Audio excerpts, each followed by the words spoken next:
Jack, why do you insist on doing this dumb internet shit on TV? I look and see, it's not just me. This place is a fucking joke, man. You're a clown, I quit. So many of us have stood where I stand. We are the young, so raise your hand. So many of us have stood where I stand. We are the young, so raise your hand. They call us problem child. We spend our lives on trial. We walk an endless mile. We are the youth gone wild. We stand and we won't fall. We're one and one for all. The writing's on the wall. We are the youth gone wild. No. It doesn't make logical sense, but it makes. Well, yes, of course. But it makes wrestling booking sense. Of course, this makes no sense. Of course, okay, it makes no sense. However, in pro wrestling booking, which often makes no sense, you would do that. It's about making money. It's not about anything else. Wrestling's always been about making money first and foremost. That's it. Yes, I look and see, it's not just me. Last weekend was the greatest weekend in AEW history. This is the greatest week. I look and see, it's not just me. Security, my safety, my life was in danger at a wrestling show. So many of us have stood where I stand. We are the young, so raise your hand. So many of us have stood where I stand. We are the young, so raise your hand. They call us problem child. We spend our lives on trial. We walk an endless mile. We are the youth gone wild. We stand and we won't fall. We're one and one for all. The writing's on the wall. We are the youth gone wild. They call us problem child. We spend our lives on trial. We walk an endless mile. We are the youth gone wild. We stand and we won't fall. We're one and one for all. The writing's on the wall. We are the youth gone wild. Wild. Yeah! If you're familiar with how we do things often here on these Wednesdays, it's a lot like one of my favorite movies, Time Cop. What? Fuck you. Fuck you. Yeah! Damn it. Yeah!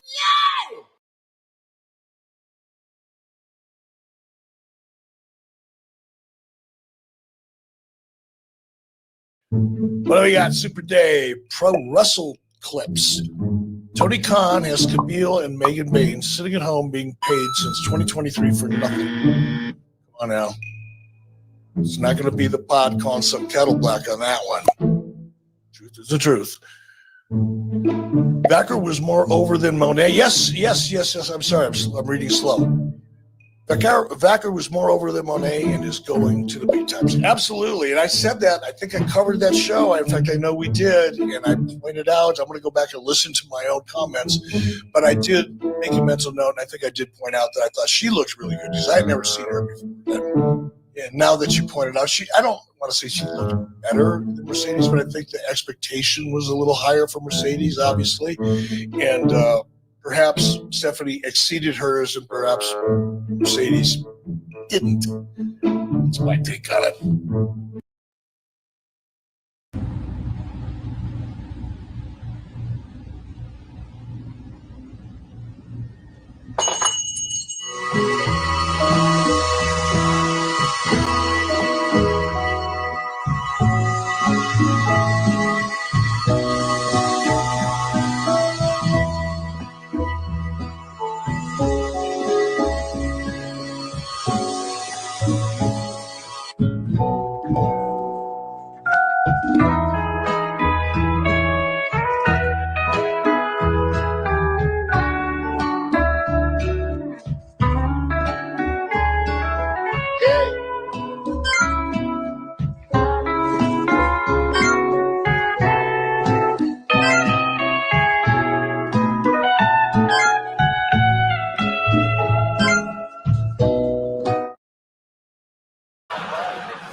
And now to the man of the hour.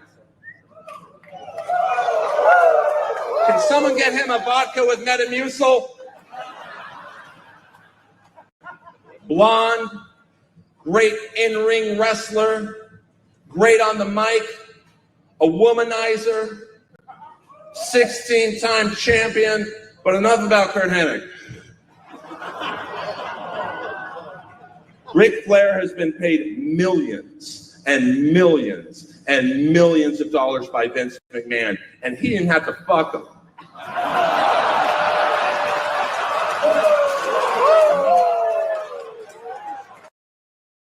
Well, folks, it's been a night to remember, but right now we are out of time. I'm Nick Diamond. I'm Stone Cold Steve Austin. And I'm Johnny Gomez. On behalf of all of us here at Celebrity Deathmatch, good fight, good night.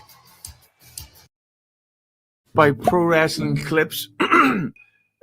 Flutes are civil. Conan broke the internet with his Vikingo contract news, though. Everyone's saying he's going to WWE.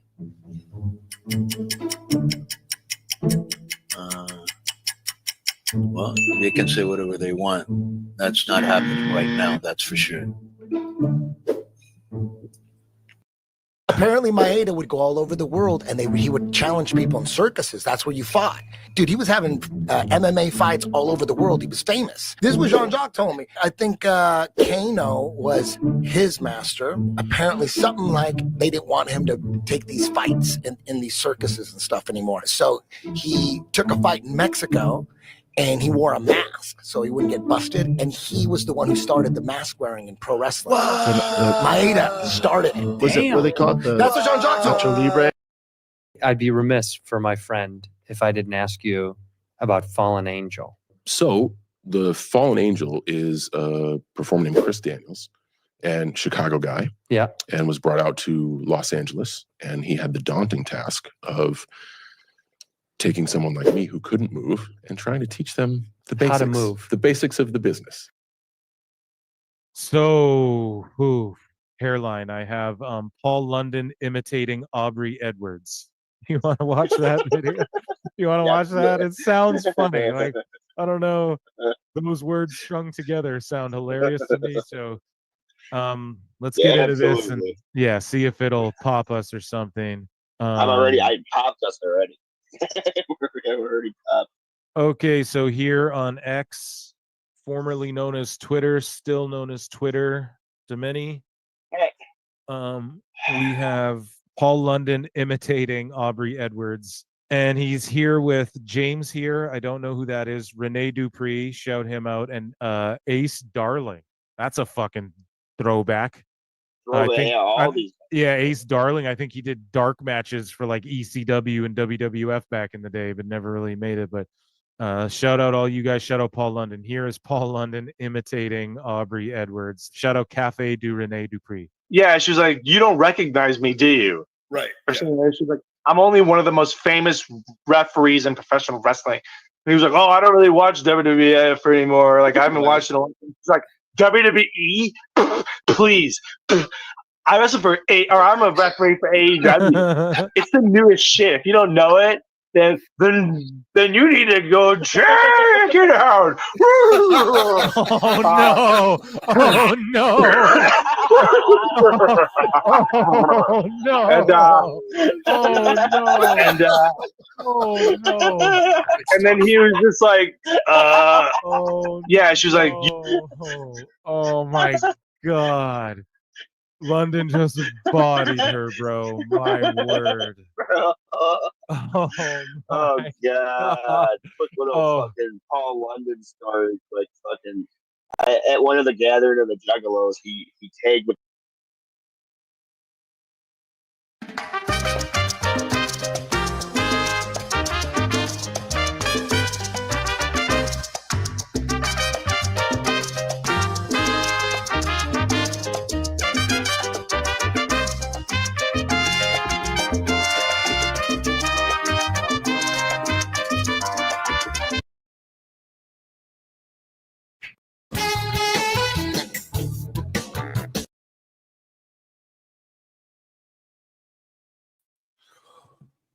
Hola, senorita y senor.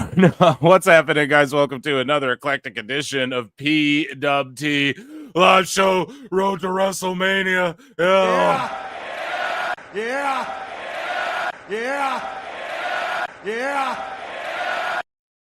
Don't touch that dial. I did have the loop button pressed. We're freaking out today. Okay, it's WrestleMania week. Last week, I was like, it feels weird because it was an off week. You know? You're like, damn, Mania should have already happened.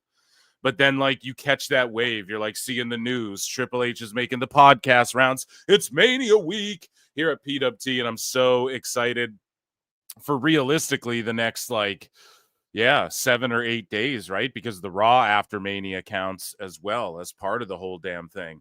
And I'm going to review and talk about everything, all of these events, all of these things that happen. I don't know how or when it's going to happen, in what form, but, you know, leading up to and around Mania, you're going to get my coverage of all this stuff. The Hall of Fame. What? Raw. What? SmackDown. What? Right? And we're going to go hard in the paint. It's Monday. Hope you all are taking care. I know I'm coming in hot. A messy intro to say the least, but I'm excited, folks. And we have Raw on the horizon here in like 45 minutes, I believe, if my math is correct. And we have some WWE news to get to. We're going to talk about AEW. Of course, AEW stuff overlaps.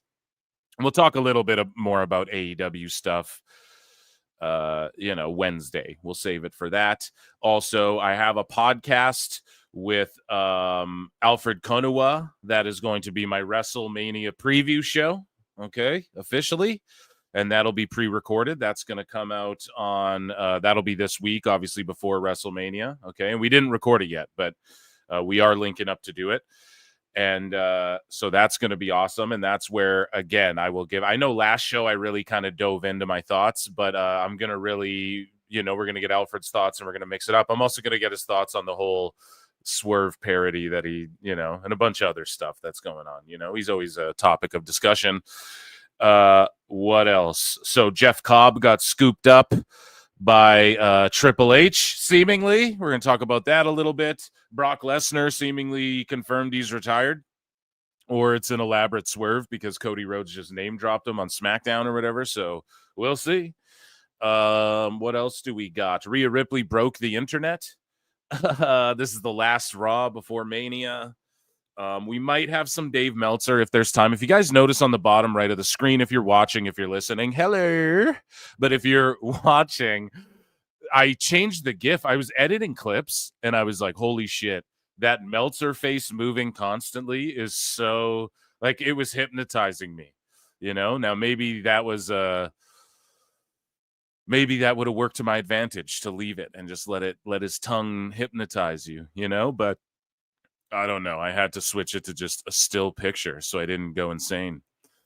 Right? I'm going to check in with chat. What else is going on? I'm trying to think. Phil Marks Out is making a triumphant return with a bunch of videos, okay, that I have I did voiceovers for and just getting through the editing process. And I know it was a little dormant, but it's because it's WrestleMania week and stuff. I've been ramping up the shows. I have another guest coming on Thursday, if everything works out here, and it's a writer for what some would call the dirt sheets, dun dun dun, right? Who's taken a lot of heat, who's been right, who's been wrong, and yeah, so hopefully that works out. I don't want to say that it's set in stone though, and that will come out after WrestleMania. I'll save that for another time.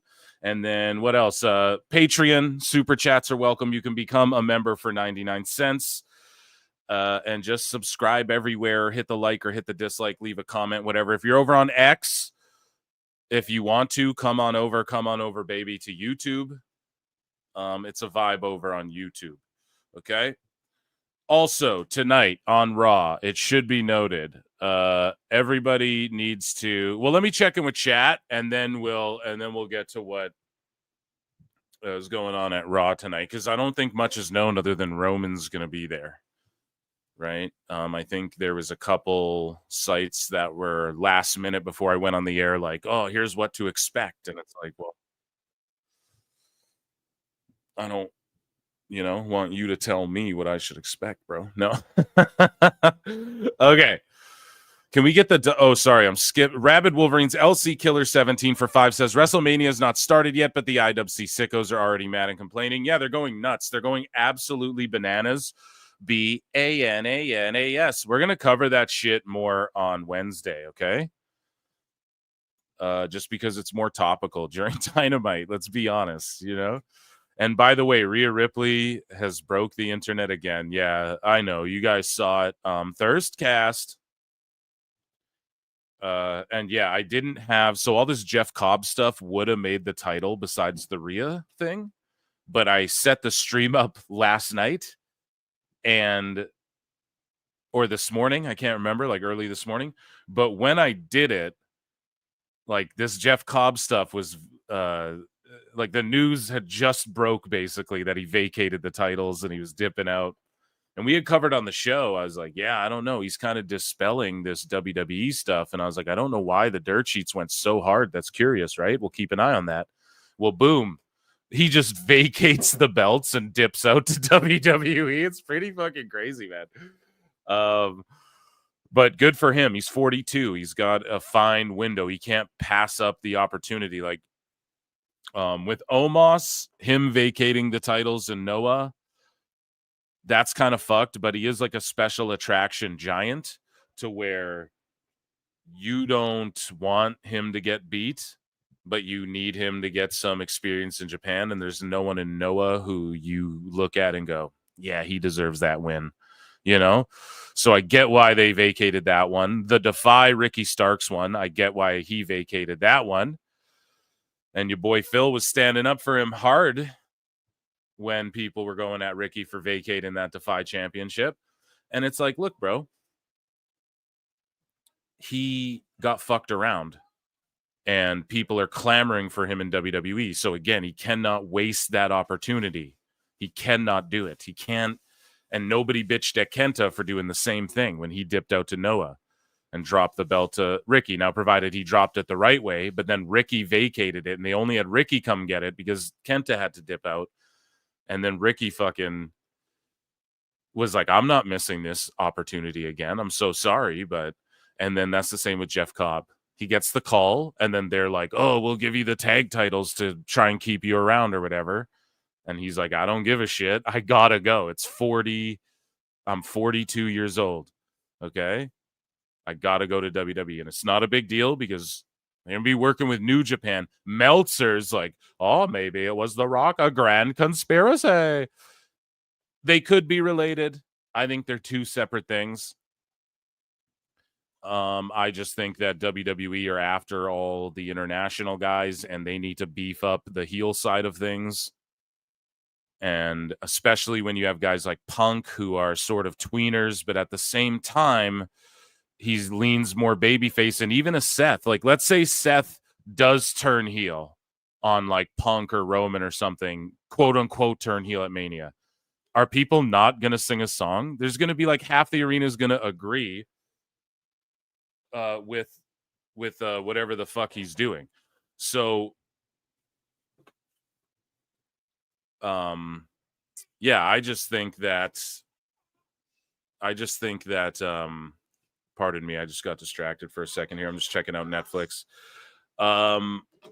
So yeah, I think that whatever the fuck I was babbling about, yeah, broke the internet. I don't know why I kept that super chat up there for so long, but you got me off on a good tangent there. But if Seth Rollins does turn, yeah, it's like half the crowd will cheer him, okay? So it's just a matter of like, you have these tweeners, you need to beef up your heel side. Jeff Cobb could play a good heel. He can job for some of these guys and make some people credible. He could challenge for the World Heavyweight title tomorrow. You believe it. At the same time, you know they're not just going to shoehorn him in like that, but you believe him with his credentials and his background and all that shit, but then he can do the job. He could win a U.S. title. He could win an IC title. They need people for Cody Rhodes to fight. Cody Rhodes is a New Japan guy. You have that's all I'm saying, right? Well, he's a little bit of a New Japan guy. Like the Bullet Club thing is New Japan, just no matter what, it has its tie there. You know what I mean? And Cobb's like a Ring of Honor guy. He's been to AEW a few times, you know. And Dave Meltzer's like, oh, well, he could have went there, so seemingly picked WWE, even though he could have went to AEW. It's like, yeah, he could have went anywhere. If WWE wants you, you can go anywhere, right? If they want you, you get a job anywhere, pretty much, right? Even if you were like a PC guy, if you were like in NXT, even Von Wagner's in Ring of Honor. You know what I'm saying, dude? So Carolina Cruz, I believe her name is, shout her out, has done spots in TNA and AEW, and she's a fucking WWE next gen, like before the LFG show that was popular on that Roku show nobody watched, right? She was on that shit, and she's even sought after a year later or whatever. So anyways, yeah, let me check in with chat here. Jeff Cobb and Bronson Reed, the new natural disasters. I don't know about that. See, I think Cobb is Filipino or something, right? Am I wrong about that? So I know people want to make him like Bloodline or Bloodline adjacent. I would be cool with like Hikuleo and Bronson Reed coming back together, or like Bronson Reed returning and then having to choose sides between Solo and Jacob or something like that, you know? Because Jacob and the Tongans is a really good fit, like historically and just the dynamic. But Solo and Tama are really good as well. Like Tama's just good, you know?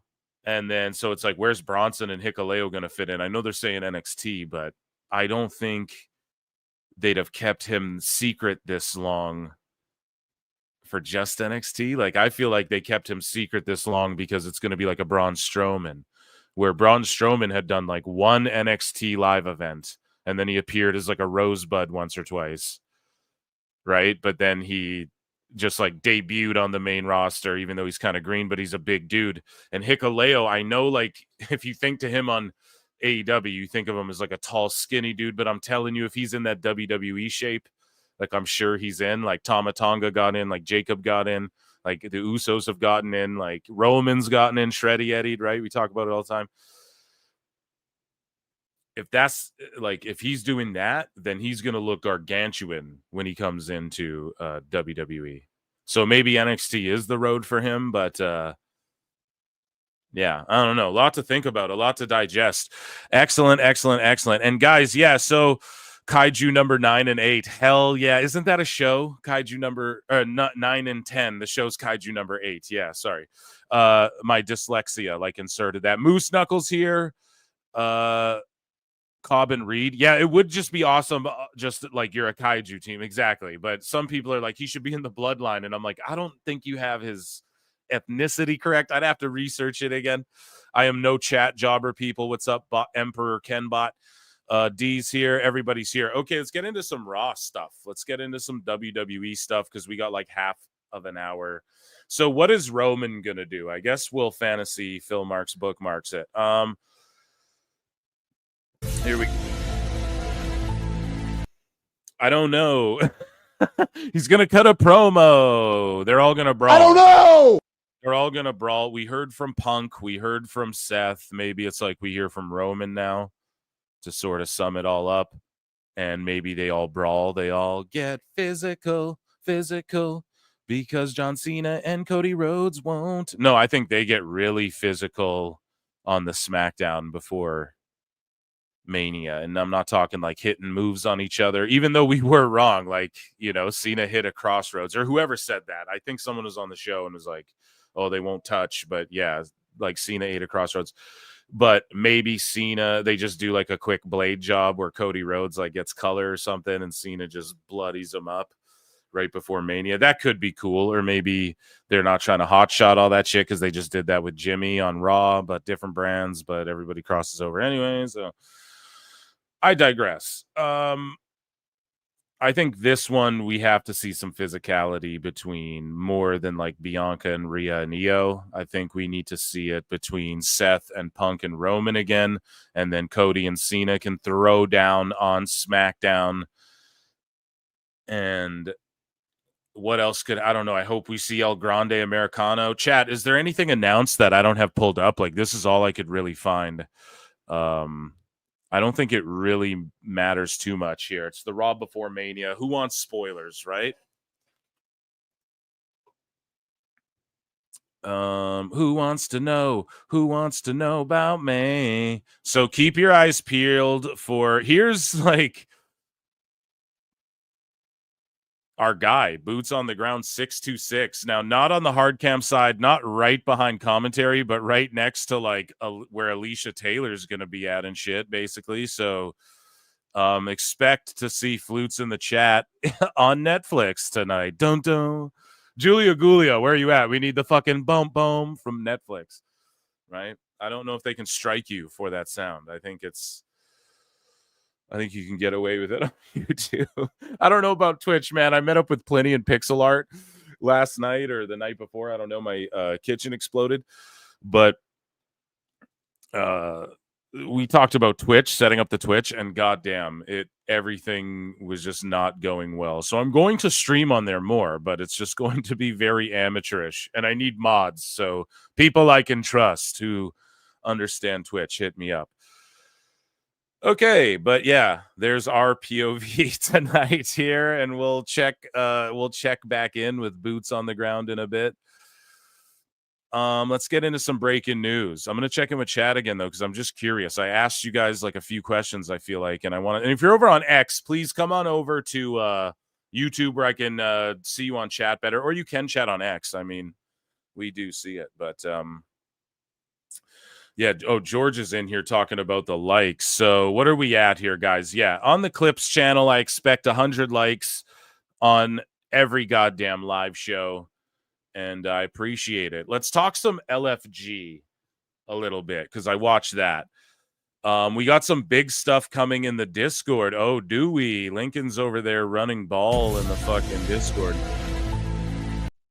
Lincoln. Yeah, just get in the Discord, and then me and Lincoln are chopping it up about just a fun way to like do WrestleMania picks against your boy, because like we did the AEW pay-per-view, I went like 15-0 or whatever. So we'll see if we can do the same for WrestleMania. I make my picks famously. I might very last minute. Okay, so get in the Discord. The link's down there, and amazing. I always forget the likes. Yeah, I tell Jericho, unless you guys want Chris Jericho. Okay, enough of my bibble babble. Everybody hydrate. Okay, I need some iced coffee here. Excellent. And let's talk about LFG. Now, I won't lie. I've skipped the last like 2 episodes of Evolve. You what? I mean, I could just quickly throw them on YouTube any night and catch up. So I'm not terribly like distraught about it, you know, but there's a lot going on. Especially it being WrestleMania season and all. But LFG's a show. Like, I haven't watched Greatest Moments, like the last 2 of those either. I haven't watched the last couple Rivals. I've been meaning to check out Stephanie's play. Who has time for all this shit? Time Cop. That's who. I know. Wait, hold on. I know. Great. Time Cop. LFG, though, I will not miss that show. Now, this last one took me in 2 directions. So Devon Dudley showed up. Him and Booker T are doing their little friendly rivalry thing. The matches were tag team style matches, and you had to work on double teams in this. And the show took me in a couple directions. At one point, I was like, this is clearly such a fucking work, which it is, a bunch of it, because it's reality TV. And a bunch of it also is like, damn, maybe this is a little bit real in a way. Like, at some points you're like, I don't know, like, where's Bully Ray? Where's his Academy Award then? Does he get a Tony or an Emmy or some shit for this shit? Like, what's going on? How's he like acting this good, you know, in his old age? But some of the young guys, they just seem so, they make it seem like it's fake. And they're obviously told to amp it up. And Jay Cutler, or is that the guy's name? Cutler James. Jay Cutler's the football player. Fuck, man. Phil, bang that into your fucking head. Cutler James, right, is like I pointed it out before. Him and that BJ Ray guy were on that WWE Roku Next Gen show. Now they're on LFG together. And the Cutler guy's already in NXT. He's in the fucking, what are they called? Dark State or whatever. He's in that group, Retribution 2, right? And I called it out. I pointed that out, and I was unsure of myself for a second, but I shouldn't have doubted. And also, you want to know something? A long time ago, and I need to find this clip. I don't know if someone can sleuth it out, but mark my goddamn words, we probably even covered it on the show. I'm certain we did, because I was really into that Next Gen show too. But they were trying to keep it more realistic, like more reality based, and so they didn't pull the curtain back as much as this LFG show. And unfortunately, we're all marks, so we like the blend of it. But I'm certain of this, right? At one point on PWT, I covered this. That before they went to Netflix, they were shooting Netflix promo stuff. And I pointed out, yo, that's that Cutler guy from that Next Gen show. And like everyone from Next Gen got released, except for like 2 people.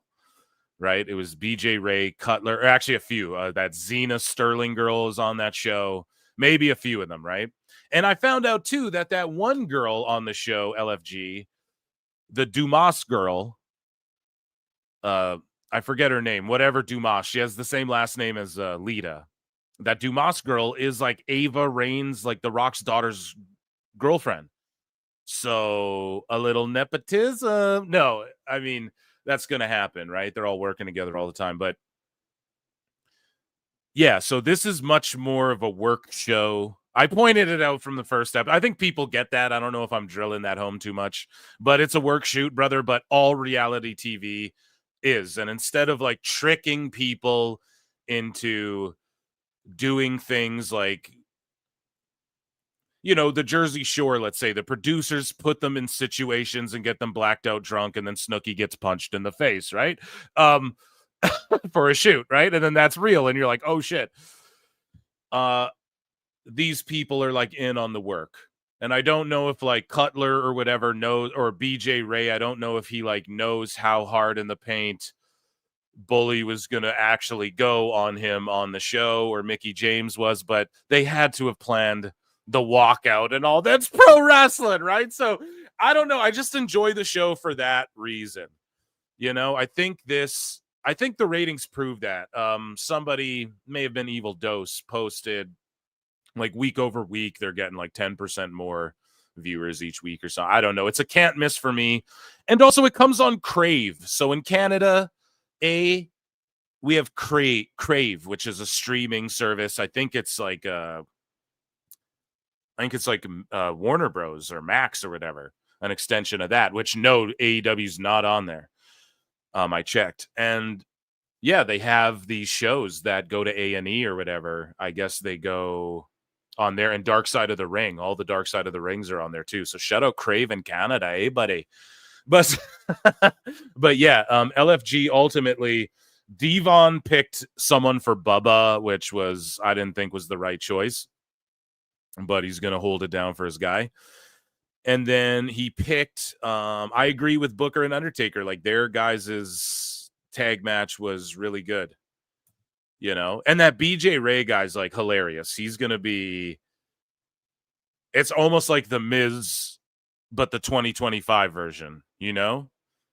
Because believe it or not, Miz was the reality TV show wrestler guy, but sort of before social media, but when it was like just at the beginning of like social media and stuff like that, maybe even just before it, right? Like, remember, I think he was reading the fucking phone numbers and the social media shit off his palm or whatever, wasn't he? Like, it was the beginning, before handles and all that shit. Miz was like the reality guy. This is the Miz. I'm not saying this guy will be in movies or be like the A-lister and get a wife as hot as Maurice or anything. I'm just saying that BJ Ray's like that TikTok kid who like pranks you at Walmart and then gets punched in the face or whatever, you know? That's what he is. So it works. He's got tremendous potential, and I fucking love that show. So moving along, we have some news before Raw starts. Let me hit breaking news, shall we?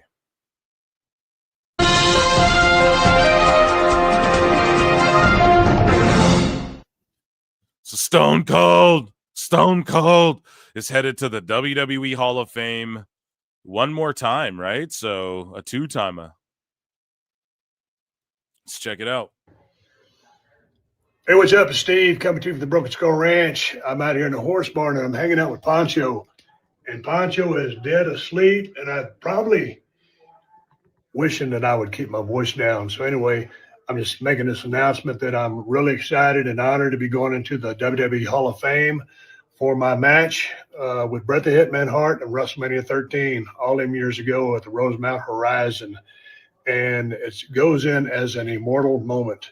So Bret and I will be there. I haven't seen Bret in many years. It'll be a hell of an honor to go into the Hall of Fame with him. He's a guy that meant so much to my career, and it just seems like we had chemistry from the first time we ever locked up. And WrestleMania 13 was certainly. You guys want my fantasy mark booking? We get a moment at this WrestleMania, or maybe this is overthinking it, but where like we have The Rock and Triple H and Stone Cold in the ring together, and they're all like staring at each other, and people are like, holy shit, or something like that, you know? Could you guys picture that, or is that too much? Because they're telling us they're going to blow us away with, you know, they said it at the Chamber and they did. So are they just like promising too much now? I don't know, but that would fucking pop me. Such a big match in my career. It helped put me on the map. So I'll be there live and in living color at the Fountain Blue, however you pronounce that hotel. And I'm also looking forward to seeing, you know, so many of the people that I wrestled with. We had such a stacked roster back in the Attitude Era. Have gone into the Hall of Fame, and now one of my favorite rivals and favorite guys to work with. And so many calamities and hijinks happened with Triple H and myself in the ring. And we all always had a blast working together. So they're finally putting him in, and I know they caught him off guard and surprised him. So it's about damn time that Triple H is going into the Hall of Fame. He's the headliner. It will be fun to watch him speak of his days in the squared circle, and he's doing great work now. But excited to go into the Hall of Fame with Paul, Triple H leading the charge. So it's going to be a good time, and I will see you live and in living color at the Fountain Blue Resort. Look in my eyes. What do you see? Right? Hotel, whatever the hell it is, but cult of meat with extra cheese. For Pancho, who I just woke up cutting this promo, I'm out. I love my cats. What? So John Cena was announced for WWE World, and it's sold out in 5 minutes. And it costs $367.82 USD to do a meet and greet with heel John Cena. And it sold out in 5 minutes. He's a rock star, baby. So here's Cody Rhodes doing Maxine Dupree's gimmick or Otis's gimmick or Scotty 2 Hottie's gimmick, whatever. Whoever you grew up watching. No. He's doing the worm at the end of SmackDown. And people, this triggered some people. They're like, do you think he took it too far? Is he just being playful? It's like, well, I don't know. Did he like do the worm while another guy did the worm and then they both flew out of it and clotheslined each other? Like, then that's silly, but he's not even in a match. He's just like in a tracksuit doing the fucking worm, having fun.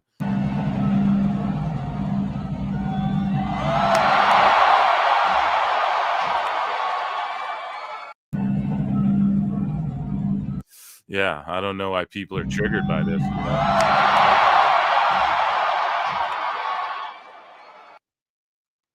It's just a dude humping the ground. What's the problem? Here we go.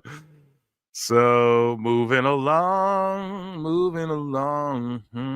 Okay, so Vince Russo, bro, has lashed out. Bro, I'm lashing out. Unleashed, bro. I'm unleashing on these marks, bro.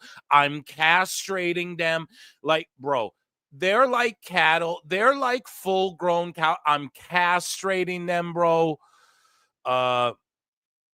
man enough to confront Randy Orton after he hit, I don't know, with 2 RKOs on Bro Down. Russo said on Bro Down, we bro down when we were broing down with Jim Cornette, bro, at Vince McMahon's pool.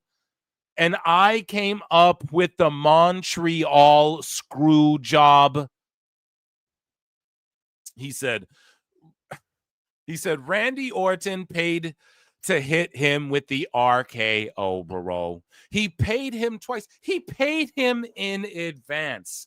What a wuss. No balls general manager. This is what I'm talking about as far as protecting characters, bro.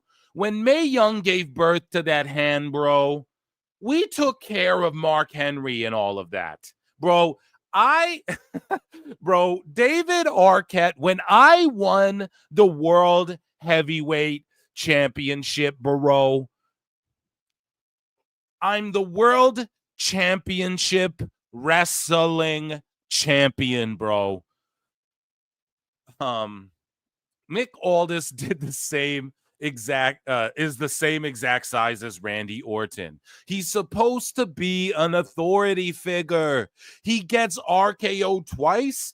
Okay, the first time I'll let it slide. I mean, I personally would have went in War Games and let Goldberg spear me and then come out with the world title. But Nick Aldis, you're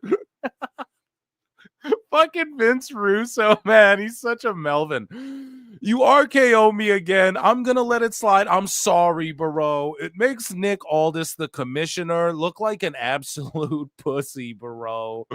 Oh, my God. I need something from Vince on the soundboard. He's so...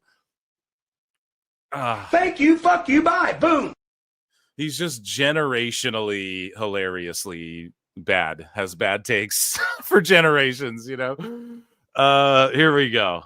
That's just funny. It's like, yeah, come on, man. You're the last guy to talk about what authority figures should be doing on television or pay-per-view in the pro wrestling business, Vince Russo. I hope you know that. So Brock Lesnar has been runned up on a bunch of times by people. Okay?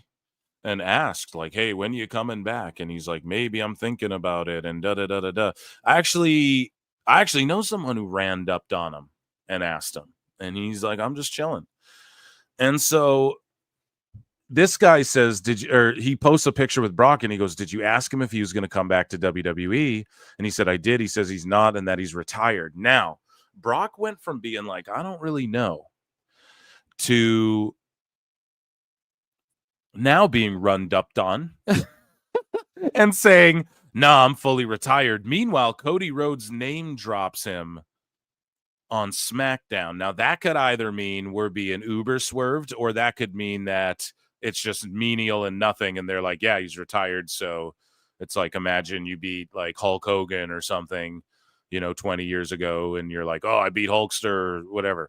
So yeah, and he's looking kind of like old, like not old, right? It's Brock. He's still super jacked, but he's looking frosty and just like frostier than normal. And I don't know, man. I hope he's doing well, and I hope he's taking care. You know what I mean? As far as, because, I don't know the whole Vince thing. Like, is he even roped up in that anymore? I have no clue where that's even at anymore. Like, what even happened, I thought he wasn't even like, I thought he was all like, that was all dismissed or whatever, like he didn't know, or was that just WWE? I'm unsure. I'd have to ask someone smarter than me, like Dose or something, who knows more of the legality of everything. But yeah, I don't know if we'll ever see Brock again. Now, am I disappointed? I got to be honest. No, I think the way he went out, let's say if that was on his own terms, it's like, what a more perfect way to go out, by putting Cody Rhodes over, the new face of the company, and then like Brock, the most legit guy, just bowing out. Really think about it. Kind of storybook, man. And especially that feud. And then the way he like at the end was like, no, I'm going to for shoot, like give this guy respect and give him like an unplanned moment, where I fucking raise his arm, or like I bring him in, and because Cody Rhodes is like, I didn't know that was going to happen. And when you watch the video, I don't know. To me, it looks like Cody Rhodes looked like he looked scared for a second, like Brock is going to beat the shit out of him or something. But I don't know, man. Either way, if this is the end for Brock, round of applause for his career. Outside of the ring shit, I mean, whatever. Right? MMA fans do this too. They're like, oh, he was on fucking steroids. He popped. And it's like, yeah, everyone in UFC was on steroids then. Bro, everyone was on steroids then. Fucking everyone says John Jones is the great. He's on steroids now, probably still, you know? So it's just like, you know, people found a way to shit on him in MMA. If the Vince stuff is true, I don't know. I thought Brock was sort of like vindicate. Like, yeah, Vince texted him as who she alleged, but it's like, she alleged he was talking to all these fucking people, no, and just talking shit. It was Vince talking shit to people and everybody not trying to lose their jobs. It's incredibly unfortunate, right? But that's a way where even, and I'm not trying to pull this card, but it's like, you know, guys can be put in situations too where like they have kids and they're like, fuck, man, this other dude's crazy.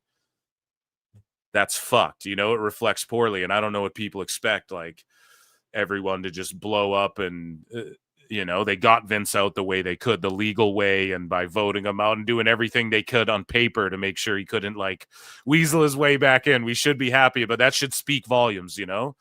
And yeah, I don't know. Someone would have to update me. Maybe we'll do a Janelle Grant update episode. No, maybe if a headline drops, but I just thought that was all sort of like a dead story. But anyways, here's Kyrie saying, 3 months ago, she says, I tore a ligament in my thumb and I couldn't even open a bottle cap. Crazy. Now I fully regained my grip strength and I'm even stronger than before. I'm truly grateful from the bottom of my heart to Dr. Hirsch, who performed my surgery. He was such a kind and wonderful doctor. I wish I had taken a photo with him to remember that moment. Yeah, no doubt. No doubt. Don't feel bad about that, Kyrie, you know? Let me see here, though. Here's a video of her doing chin-ups and the G-Rod. All my videos are getting striked from fucking music and stuff, so we're no. I should have said it before. But yeah, she's, one of my predictions was and is don't put money on this because only 3 months ago, I mean, damn, you don't want to hurt your hand, but I mean, WrestleMania, maybe Kyrie makes a comeback as well, or maybe the Raw after Mania, she makes a comeback, maybe Asuka too. Like, where's Asuka at in her hurtness, you know? Because I would love to see a story play out between like Kyrie and Io and Asuka and Dakota maybe, and maybe a breakup at some point or something like that.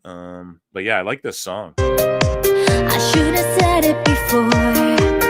Trying to hide it, fake it. I can't pretend anymore. Okay, so moving along. According to PW Insider, the count-out finish between Chelsea Green and Zelina Vega wasn't planned. The referee called it as a shoot when he got to 10, and Green hadn't returned to the ring. See, now, when I first watched this, it did look a little clunky, but I thought that that's all it was for me. But, yeah, shout them out. They recovered well. Chelsea sold it well, and good on the ref calling it a shoot. That's what the fuck you do. Count out. The title doesn't change. Now Zelina can go, I get it. Everyone's like, push Zelina. She go, all right, at the fucking Backlash or at the Raw after Mania, or SmackDown or whatever, I want a fucking title shot. Boom. They just worked a shoot storyline there kind of by mistake. So that's all good. Nobody got hurt, right?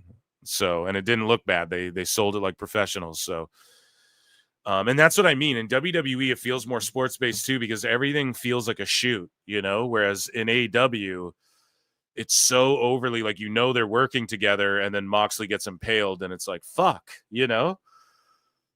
So, and you know, they're working together in WWE too, but just the physicality of a lot of these guys, we're in a different era now where people are like pile driving motherfuckers. And I'm not saying they're taking it overboard, but we're seeing like people get pile driven. We're seeing people, well, we've seen it for a little while with like Sheamus and, you know, Drew and Gunther, and thank God for them because they sort of brought that back a little bit. And I'm not saying people need to go out there and concuss each other and beat the shit out of each other in pro wrestling. Like I'm the last guy who needs to even see that, you know, although when you see it now and again, that's why it's so refreshing when you get a Gunther, because he really chops the fuck out of a guy and you're like, wow, he's special because of that, you know. But anyways, I don't need to explain that whole thing, that whole aspect of it. You guys get that. But yeah, just the physicality, you know, the brawling brutes, and it's getting more, the matches are more like struggles and contests, you know.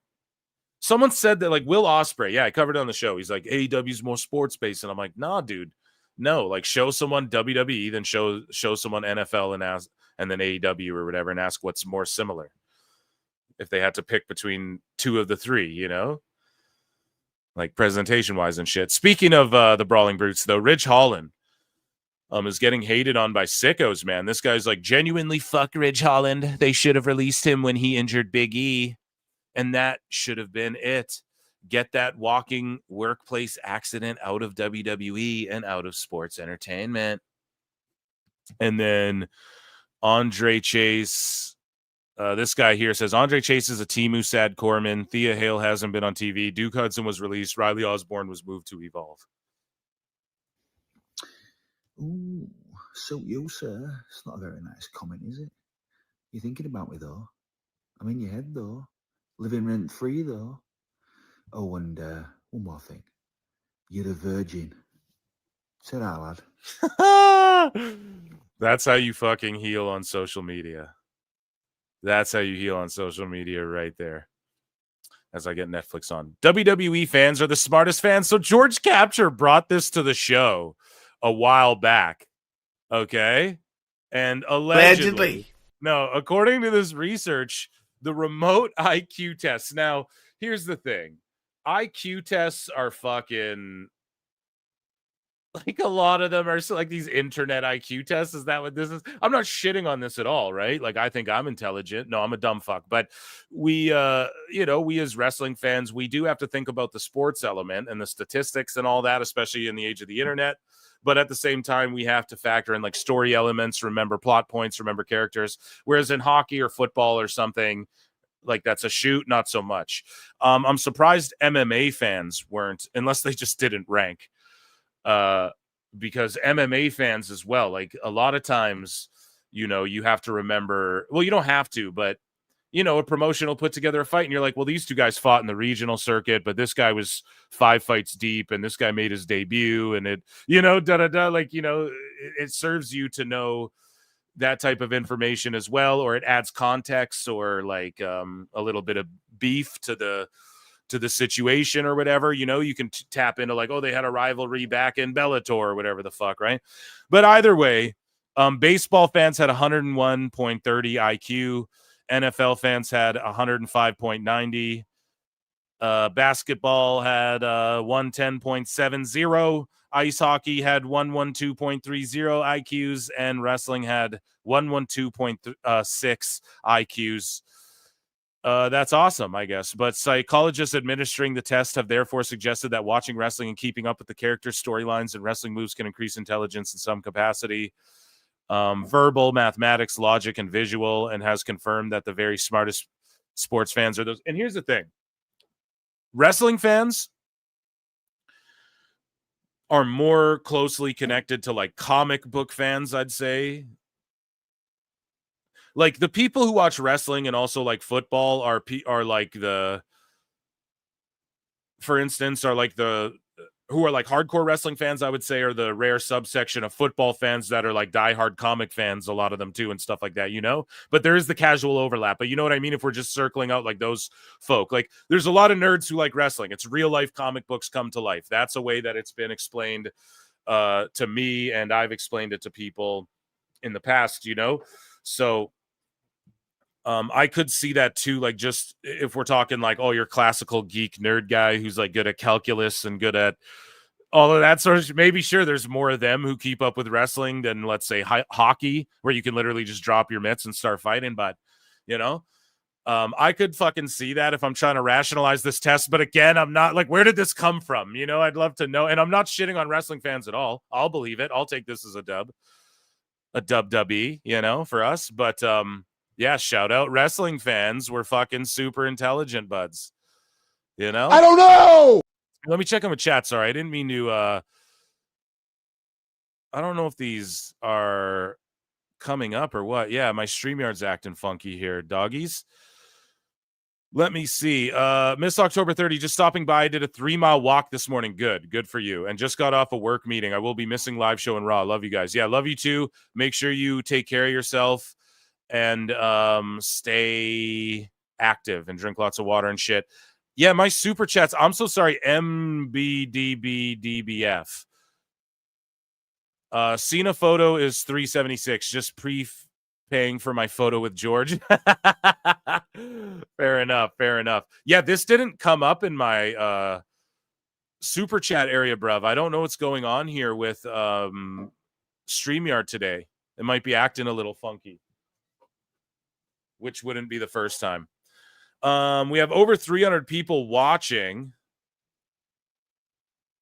Yeah, see, like I'm clicking on some of these and they're not popping up either. Unfortunate. Yeah, sorry guys if there's a bit of glitching, but I will do my best to see those. I'll check in with chat for a second here too. Wait a minute. Do we have 100 likes yet? I know it's early.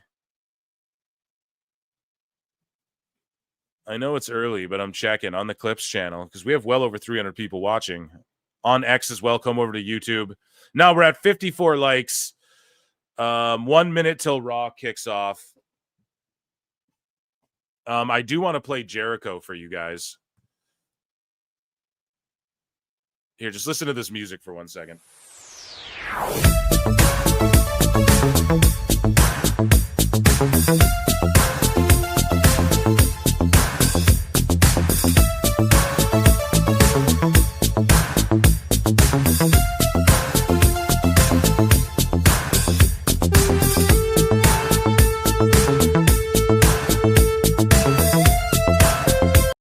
Sorry, I'm here. Raw's kicking up. Sorry.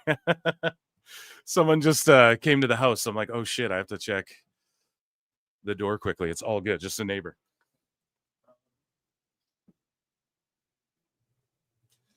Anywho, okay. So, moving along. I'll be heading out early because I got to go back to work. Okay, you want me to play Jericho? Run the goddamn likes up then. No, we're good. I was like, oh, no, I'm going to miss Raw. What's going on?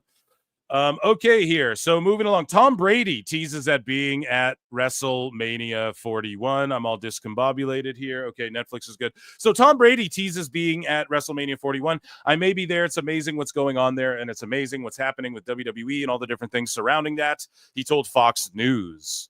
So he is the GOAT. I don't really care what people say, right? He's got the rings. Other celebrities, Kieran Culkin, he starts fantasy mark booking. We'll give him an X-Files. Who would have thought we'd give Kieran Culkin a fucking X-Files on the show? But he fantasy mark books what he would like to see at WrestleMania and says he'll be there. He'll more than likely be there. Hi, Kieran. Any thoughts on WrestleMania this year? I'm a little bit behind. I'm a couple weeks behind. So am I. I was hoping it was going to be Punk Rhodes. I'll see you in the main event of WrestleMania. But I really like Cena Rhodes. Loving Cena. I'm breaking up with you. Do you think Punk, your friendly acquaintance, do you think he'll win his match? Really, what makes that amazing is any of those three could. But I got Punk. Okay. What do you have? I think he'll win.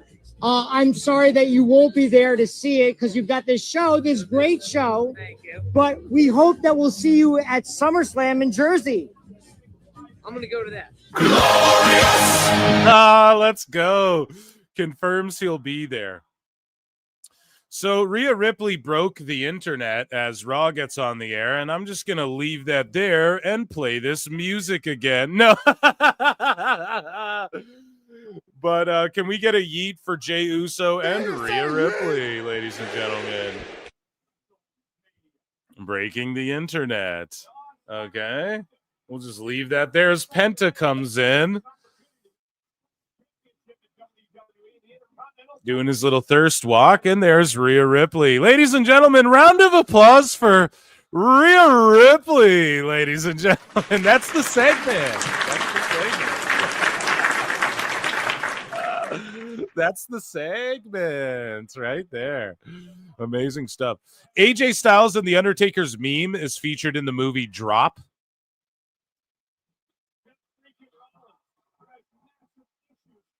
Seth dressed like a zesty Shield member.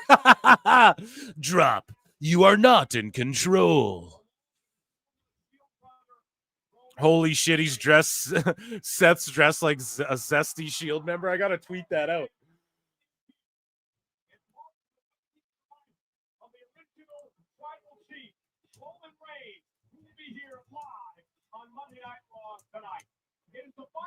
Like a zesty.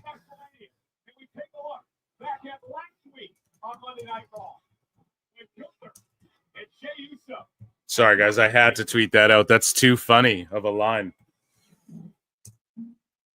Okay, and I'll post that we're live too. Here we go. Recap package here. So we know what happened. We're going to keep our eyes locked, but I just got a bit more. Couple more. Okay, guys, couple more. So again, the latest on a Brock Lesnar return. So then the dirt sheets jump on this. So Fightful Gossip says there are currently no plans to bring Brock Lesnar back, and there have been no conversations about such behind the scenes. I've been told adamant. Oh, this is Meltzer. So no. Fightful says there are currently no plans to bring Brock Lesnar back, and there have been no conversations about such behind the scenes. So then we play a fucking Dave Meltzer flute. Because Dave goes, I've been told adamantly. It's like, this is in the hands of WWE legal. It's not in the hands of Paul Levesque. Nick Khan's not going to overrule legal. And when they think that, the case is, actually, except it's, CMLL, it's going to be settled or whatever it is, Brian, then maybe he'll come back. I don't know. But one thing I do know is that This guy's Tony Khan. So, yeah, they're speculating now. I mean, easy to say that shit. Here's John Oliver talking about Shiloh Hill, the guy from WWE LFG, to me, who's like the top standout to me, in my opinion. And, yeah, he's getting flamed by this fucking cringe lord John Oliver here. I'll explain what it is in a minute. But before I do need you to know that that man is a WWE wrestler who goes by the ring name Shiloh Hill, which, to be honest, isn't a top-tier wrestling name. It sounds more like the title of an unwatchable indie film, but it gets even more confusing when you find out that his real legal name is Thunder Justice Keck. I am completely serious. Imagine having the name Thunder Justice and using something else to wrestle under. You'd be like finding out that my legal name was Zippy Bookworm. Why change? Anyway, the point is, I'll explain what it is in a minute, but before I do need you... Yeah, I don't know. That's funny. He's gone viral, this Shiloh Hill guy. He goes viral for, like, showing people how to go on the dark web and shit. Like, legally, like, without doing illegal shit. Gunther storm into the fucking ring. Should we jump back into hot news in a tick or what? I think that's the way to do it. Okay, keep an eye out for a fucking PWT flute sign as well, guys, okay? We'll get back to news. I got more. I got some more juice here. Very WWE-oriented show. Keep a lookout for a PWT sign that's like back and to the left. Back and to the left. No. Like to the right, actually. If you're a wrestler walking down the ramp, then it's to the right,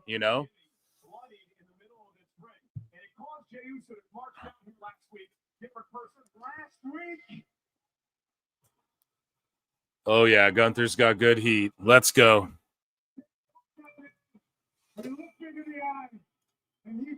After this segment, if there's not 100 likes, we're going to run Jericho. Last week, Jay came down here. Yeah, the El Grande Americano sign. Huge heat. Yeah, I'm cranking this up. Fuck it. WWE's been going hard on me lately. But it's Mania season, brother.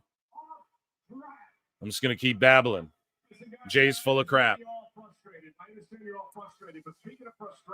How about instead of Jericho, we get more Rhea? That can be arranged.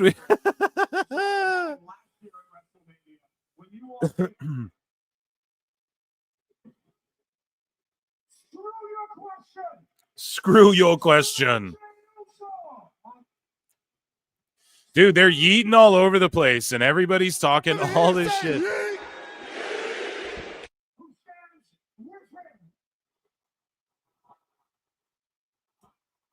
He just said, screw everybody who stands with fucking Jay, dude.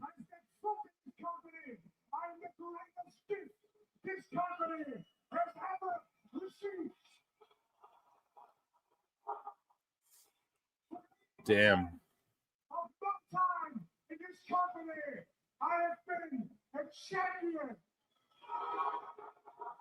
That's true. 80% of his time in the company, he's been a champ.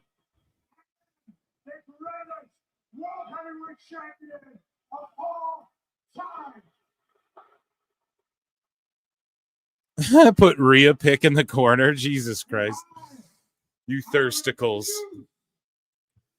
You like somebody like Jey Uso, ruin that for me.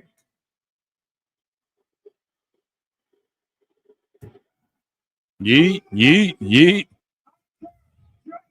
I urge you, put your chest out.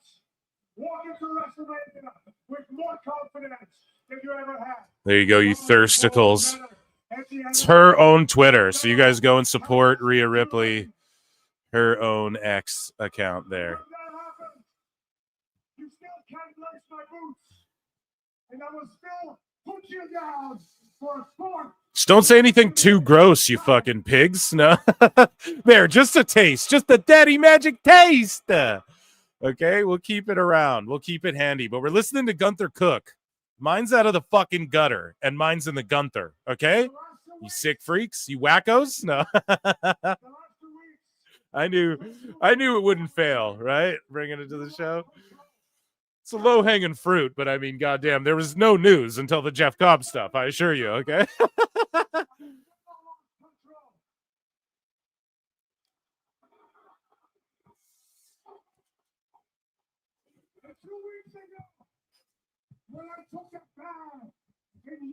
Train of thought. I'm too old for Twitter, but now I'm thinking about it. No, I'm just joking. It's just a picture. Yeah, bro. You just watch this video back. You're all good. And then I get more views.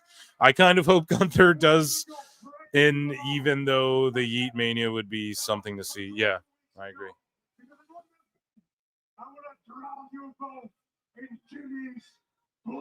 Damn, Gunther's cooking right now. He's like, I'd have drowned you both. Yeah, we're not even close. I know, George. I know, buddy. Just get ready for it. How much I enjoyed it. To beat the living hell out of Jey Uso. He said, I called my mama and told her I love beating the hell. Here's the thing, on Monday shows, though, we only get there's only 100 and some typically watching on the YouTube, like the Clips channel that I want 100 likes on. So that means 100% of people watching there needs to, because a bunch are on X, right? Because we have 270 to 300 is the fluctuation over the last 30 minutes, I'd say. 310 I saw topping out. We're at 270 right now. So, but yeah, here we go. That fucking segment cooked. Air horns. He said he's never lost control, but boy, he did seem to flip a switch there in the middle of the ring for Mirage. We also now. I hate that the World Championship is not a headliner. I feel you a bit on that for real, especially because you want night one to end with everybody cheering, yeah, and then you want night two to end with everyone booing, or vice versa. I feel like if you go both nights of just nuclear heat, maybe for chapter one, because you got to remember this is 41. So in my mind, if I'm a booker, a long-term booker, I'm looking at it each 10 WrestleManias, 5 and 10 WrestleManias have to be the biggest one, every 5, especially on the 10 note. So this is sort of chapter one between 40 to 50, if you want to look at it in decades, right, of WrestleMania history, which is the way some people like to break it down, break it down, huh? But and it is the Triple H era, right? So maybe they just go nuclear heat and then they go, well, 42, we're gonna redeem a bunch of, who fucking knows, right? But to me, Jay to me, here's what the brilliant thing, okay? I'm going to give you guys something brilliant to chew on right here, okay? It makes the Jay Gunther match more intriguing that it's not the main event because we go, oh, they're either going to start the show with Yeta Mania or they're going to it's going to like co-main or like be in the middle somewhere, and then we don't know who's going to win. It makes you think like maybe Gunther does win that, and then we get like CM Punk's moment winning at Mania. Because here's the thing with Punk. Does he need to win his main event, or does he just need to main event Mania? You know? Who knows what his ambitions are? Like, does he need to win? God, Liv with like the nipple piercings on her fucking outfit. Do y'all see Liv's nipple piercings on her fit? Like, talk about breaking the fucking internet, guys. Jesus Christ. We're in commercial. I'll call the action. My word, though. Ryan. The fuck, man. Y'all see that shit? It ain't just me. Liv's been going hard lately, too, dude. Speaking of going hard, ayo, oh, I'm over here now. Yo, no. So I was babbling about something before. She's just dancing around, her and Raquel. They're holding up the belts. So I'll let you guys know what's going on here. And have y'all seen the schedule for WrestleMania? The Hall of Fame goes down at like 1 a.m. and shit after SmackDown. It's like, fuck all that. It's so stupid. I'm going to have to like watch it in funky order, but I'll review it all like Mania is going to be lit. And I'm going to like dump boatloads. Any little tidbit of news is coming out in my pod with Alfred. I have a pod with a dirt sheet writer that hopefully is fucking still comes through, which would be cool. I think you guys will like it. And as well this week. And then I have a cool show for post WrestleMania lined up as well with a couple cool cats. Where we're going to talk about WrestleMania Fallout, which is really sweet as well, that I haven't linked up with before. So that'll be hopefully fun for you guys.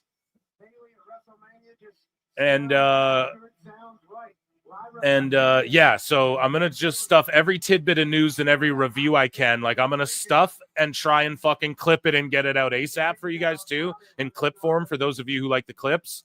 And I've been really on top of games. So like, I'm caught up on all my shows and shit. Like, because man, you guys don't know. Sometimes like I'll get like 5 shows banked up where I'm like, holy fuck, I got to clip like 5 shows this week. You know, it's like, holy shit. But I'm like right on top of things. So it's good.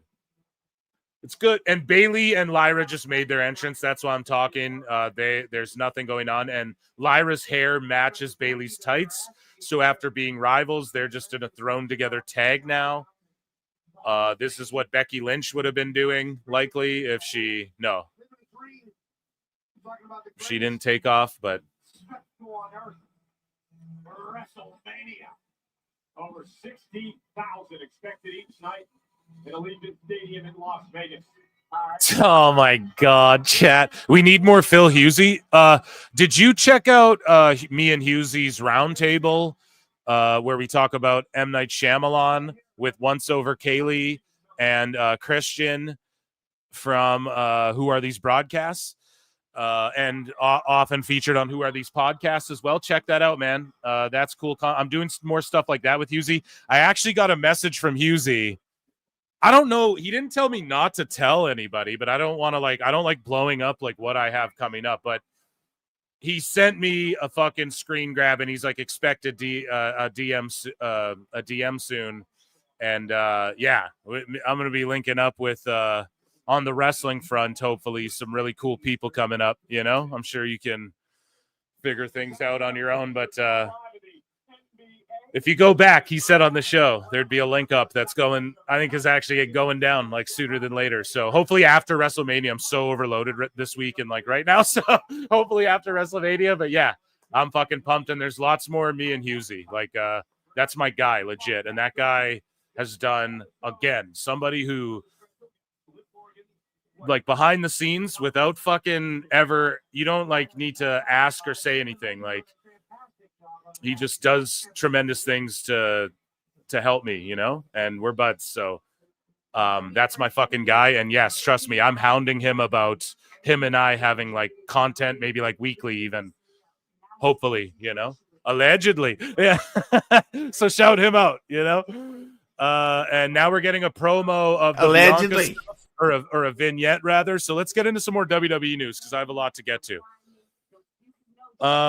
Here we go. Triple H made some pod appearances. Yeah, see, there's a lot of WWE news actually. So Stephanie Vacquer,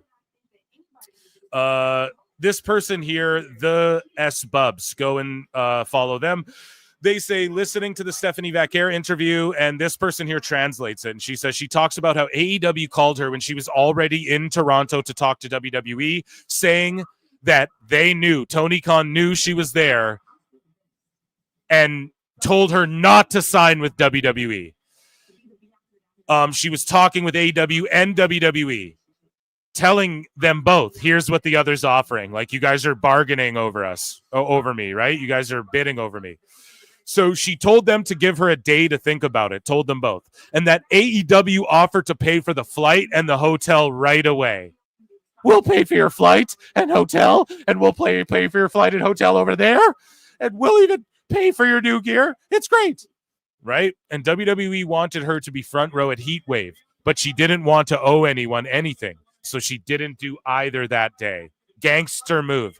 This is why she's going places. She stood on business right there. No, I'm not just going to go on Heatwave right away and fucking fuck up any other opportunity I might have. Right? Like, I'm just not going to owe anyone anything. You're not going to do that gangster move where you do something nice for me and then all of a sudden it's hung over my head when I'm like, oh, when I have my life going on or whatever, right? She pulled gangster shit right there. So, then she said she told WWE what AEW was offering in terms of money, and they said, we can't match that. Good luck in AEW. So she was crying, even though she was going to make more money. Listen to this part. This is key. So Stephanie was crying, even though she was going to go make more money in AEW, because WWE was her dream. And that's when she realized she cared more about going to WWE and making her fucking legacy and fulfilling her dreams, every wrestler's dream, than going for a fucking paycheck and being unhappy and having that empty void and being put in Ring of Honor against Athena in 2 months, right? So later, Shawn Michaels himself called her and talked to her. She told him that even if someone offered her $100 million, she wouldn't be happy if she wasn't doing what she loved. Facts. She says Shawn totally understood and told her some great stuff that she'll keep to herself, but that made her want to sign the next day. She accepted the contract. And she goes, this person goes on, that's just my translation. Another detail to add to this thread, now that more people are seeing it, is she said WWE called her the morning after Forbidden Door. She talked to CMLL about it, and they were surprised because AEW had told them they were going to call, but WWE ended up calling first. Oh, well, you know, I was at the NBA. It was a late one for me. White call. Yeah, that's amazing. And she blew everyone away at during that match with Mercedes Moné at Forbidden Door. So Triple H says the internet and complaining on there is not real life. Here, I have the clip of it, actually, so we'll play that. Here's Triple H talking about how he hates internet wrestling opinions, even though we know that he does prowl the internet for him. We know that, okay? I think that's pretty well known. And shout out Triple H, bro. The internet's not real life, right? And the bitching and the fucking But no, I know what he means about like the fickleness, though, like, and just being so dramatic. And he's right; it's not real life. It isn't. As far as like what people say is not how they conduct themselves or anything, you know. So I get what people mean when they say that, but at the same time, we know he does like looking at opinions from the fucking net, dude. The internet's not real life, right? And the bitching and the fucking complaining that is on there is not real life. Like you could read the internet and it'll sound like this thing is dead. It's not, like, and I'll use Cody as the example. Cody's already jumped the shark. He's dead as a baby face. He's like, Yeah, I saw Raj Geary saying like, "Oh, do you guys think Cody Rhodes will get booed at Mania and Cena gets cheered like a Hogan Rock thing?" I could see it being 50-50 like that, yeah. But overall, I think Cena's got tremendous heat, and I think people at Mania know. They understand the assignment, we got to boo the shit out of fucking John Cena, but maybe not. We'll see. That's an interesting question, really? Because I don't know. I'm in an arena with 10,000, 15,000 people every night going ape shit for me, selling the most merchandise. He's like, yeah, like, but sure, whatever you want to say on the internet. Right, that's the internet. Yeah. Here we go. So Randy Orton has set Kevin Owens up with a second opinion from a surgeon he worked with previously. At this stage, his advice for Owens is to make the best decision for himself and his family and to reach out if he needs to talk. This is not a word. Dummy. Yeah. Orton all but confirmed it there. There's no way they just... Unless it fucking is, dude. That would be insane. I hate to, like, keep that alive, but I'm just putting over, like, no, if Kevin did do that, it would be brilliant, but I really hope he's okay in the long run, Triple H talks about almost walking out of WWE in 96, which I'm not going to call him a liar, but I don't know about all that. The only one time I ever went to him and bitched in all of it, and it was because he put me in a match with a guy that was almost impossible to work with, and then gave me like the worst referee that we had, and like the whole setup was bad, and it went really badly, and I came back and I went off, and it was like, hey, fuck it. If you're going to not allow me to have the chance to succeed, then fuck that. I'm out of here. Yeah. Like, you cannot give me that. You cannot put me in a position where I cannot fucking succeed or cannot win and can't even do my job. Right? Like, if you put me in that position, then I have no choice but to go, because I can't overcome that. What was it? I was working. Kick out at 2 by Bailey. This match is cooking. I'm watching it. They are into commercial. I mean, it's not the greatest match of all time, but they're doing the damn thing. TV opener here. And Liv sells her ass off. Bailey's just, amazing. And the commercial break now, Bailey's being grinded out in the ropes. They're just slowing the pace down for commercial. Was wrestling a guy that was just terrible. They wanted me to have this long match with him. They gave me the worst referee, which a referee can help you work around people's inabilities, because like how? I can talk to the referee. So if I need a guy to do something, he's not doing something right, I can't just always... Netflix glitched on me. India's watching now. 10 million people, Brian. Walk over there and tell him, like, fuck, right? Like, so you tell the referee. So I'm like, fucking tell him to stop doing that, and fucking, you know what I mean? Yeah. Like, and the referee can go over and tell him, he said, stop doing that, do this, right? And I have enough experience to where guys will listen, but I need that. Sometimes you need the help, especially on live TV. Yeah. Or even tape TV, you just need to have that help. Who is the guy? Ahmed Johnson, a guy named Ahmed. Oh, I remember him. Ahmed Johnson just buries Ahmed, dude. Come on. Oh, come on now. He's like injured people in the ring. That's not very fair. Ahmed Johnson did the Tiger Driver before it was cool and overused.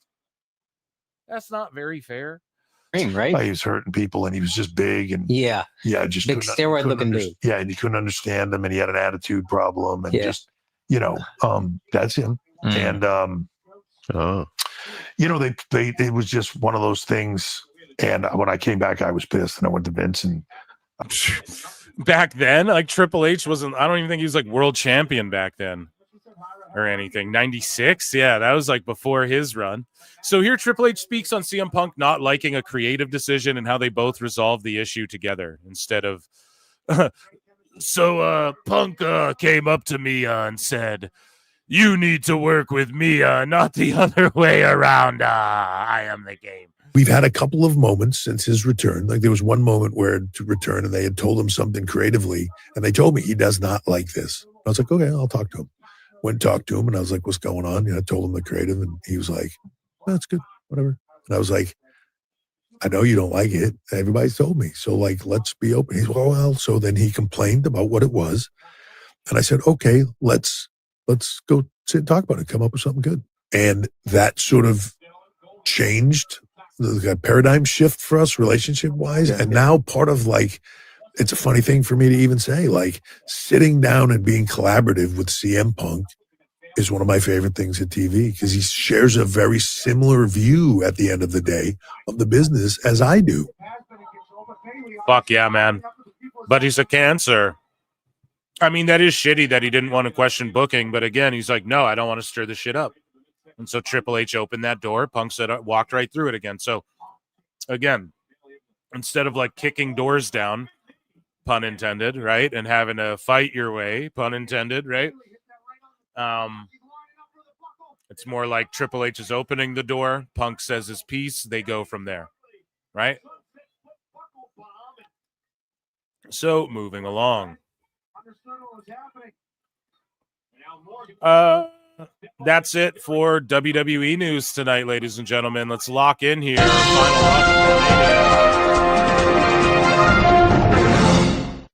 And here's our angle. Keep a look. Do you guys see that? Look out for a flute or a Meltzer sign over there. That's our guy there, okay? We're going to keep that view.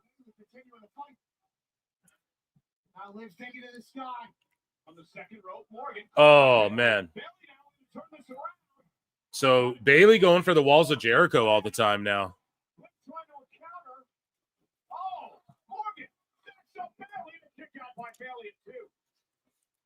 Let me see. Raquel has improved a lot. She really, really has. Yeah, that outfit on Raquel does not do her justice. Lose the do-rag and sunglasses. She reminds me of like a Dragon Ball Z character or something. I kind of like it. I don't know. Jericho, no, we'll give till after this match. Ahmed, Bud Pirate Johnson, Jesus. 96 was the year Hunter spent a lot of time editing, eating shit sandwiches over the curtain call. Yeah, 96, he's supposed to win King of the Ring. Damn. And then he was still able to bitch about Ahmed Johnson, pal. Looking on here tonight in Sacramento, tremendous battle underway between Bailey and Liv Morgan. One-on-one tonight. Crowd has been electric from the get-go. Hell yeah, guy on the inside, yeah. We have our guy 262 over there.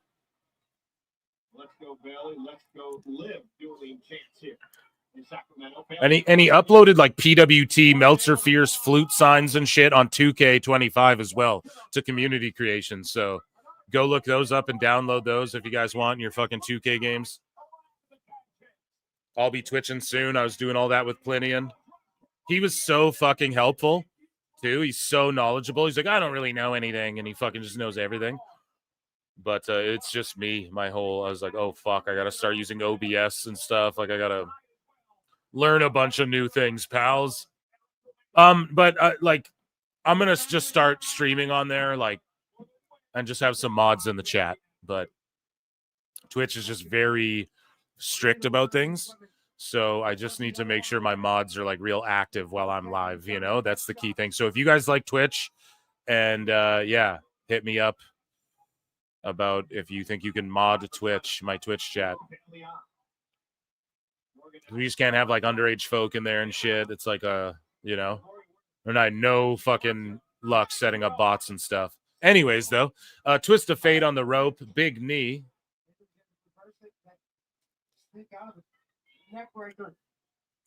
Liv's starting to do her stuff. The crowd's dying a little bit. The catching stunner, that was dope, I guess. Oh, Bailey to belly.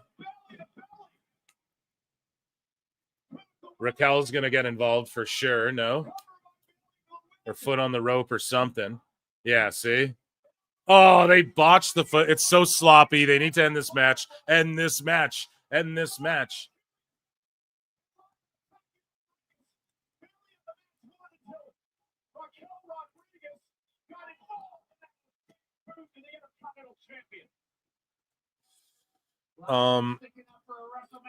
Plinian for 5 says, oh, come on now, Eric. That's not very fair. You got this shit. Yeah, I'll get it working, bro. But for now, come on now, Eric. I gotta go like bare bones and just have mods on top of shit plenty. And we discussed it, you know. We just gotta go bare naked ladies for now. Oh, Lyra just cheated though. Good finish. This is why, because Lyra just helped Bailey cheat and everyone's cheering it.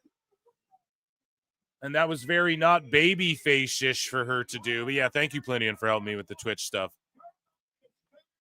Watch for the sign and fucking screen grab it if someone can, because I won't be able to. I'm doing 100 things over here.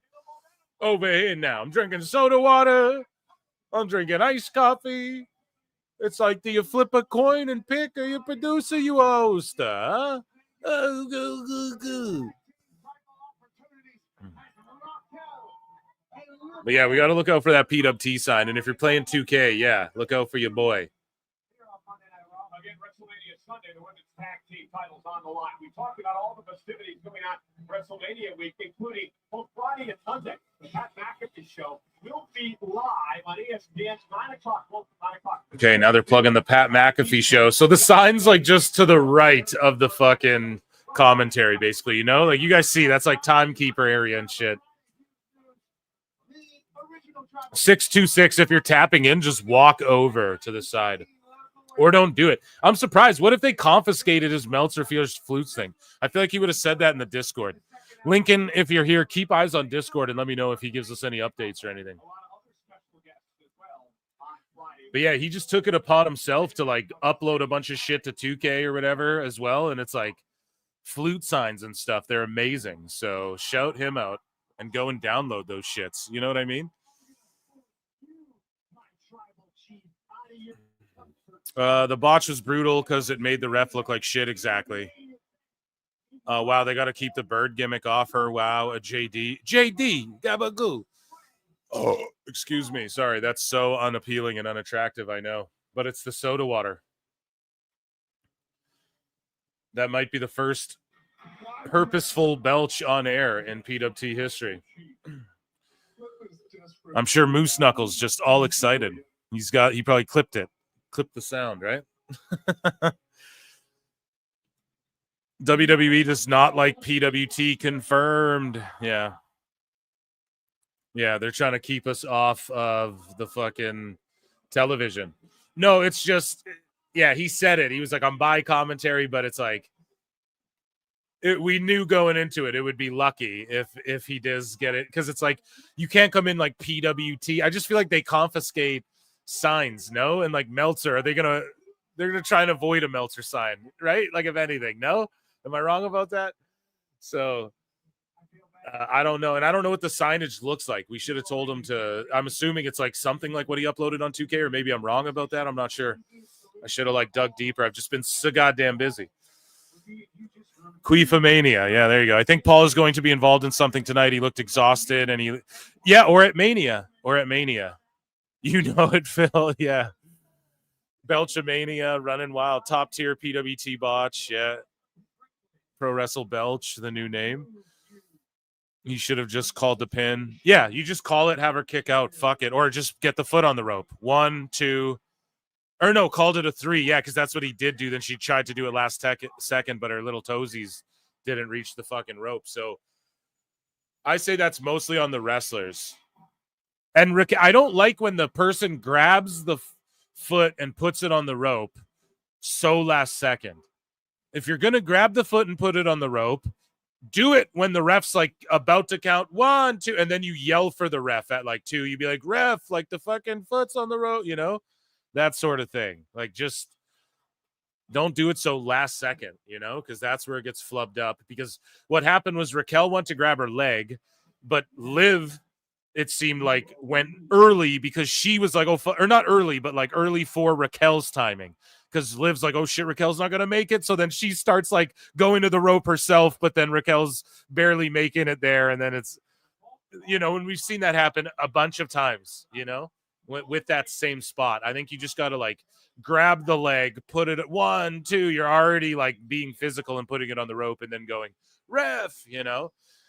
And then that way, when you have the finish where someone gets the foot on the rope and then the ref doesn't see it, and then it's a fucking no rope break, but he counts the 3 and you work that in, then that finish gets more heat whenever you go to that one down the line too, right? That's just my opinion. If you guys are following my train of logic on that, you know? Okay, LWO gets huge pops. Ray gets huge pops. Of course. The new LWO logo, too. Fucking sick. Like, legit. Those LWO shirts are... Yeah, those are fucking fuego, dude, for sure.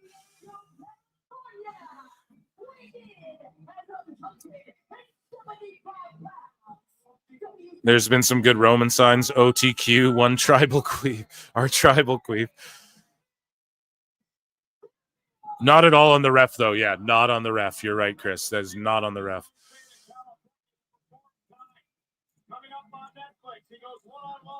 Seriously, maybe it was a confusion. They show a Meltzer Fierce Facts full hard cam during the whole Royal Rumble pay-per-view. Was that on the Royal Rumble? Meltzer Fierce Facts? That's amazing, dude. That's amazing. Yeah, no, if they listen, if we'll ask 626 because I don't think he's given an update in the fucking Discord. Let me check the Discord and see if he's like sent an update that I haven't seen or DM'd me maybe.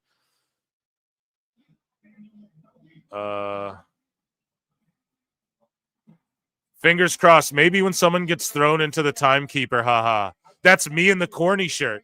So, okay, he's in a fucking corny shirt holding up a PWT sign somewhere. Jesus Christ.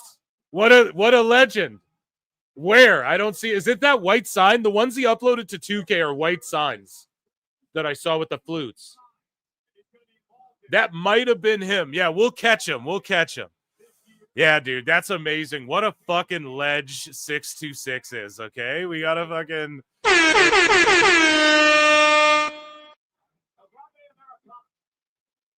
No, dude, I got to ask him. Someone, yeah, he's talking on Discord. Here, someone in the Discord. Maybe it should be me.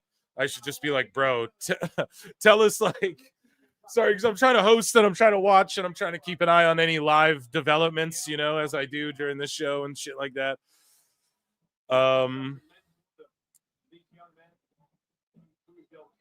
Let me reply to this fool here.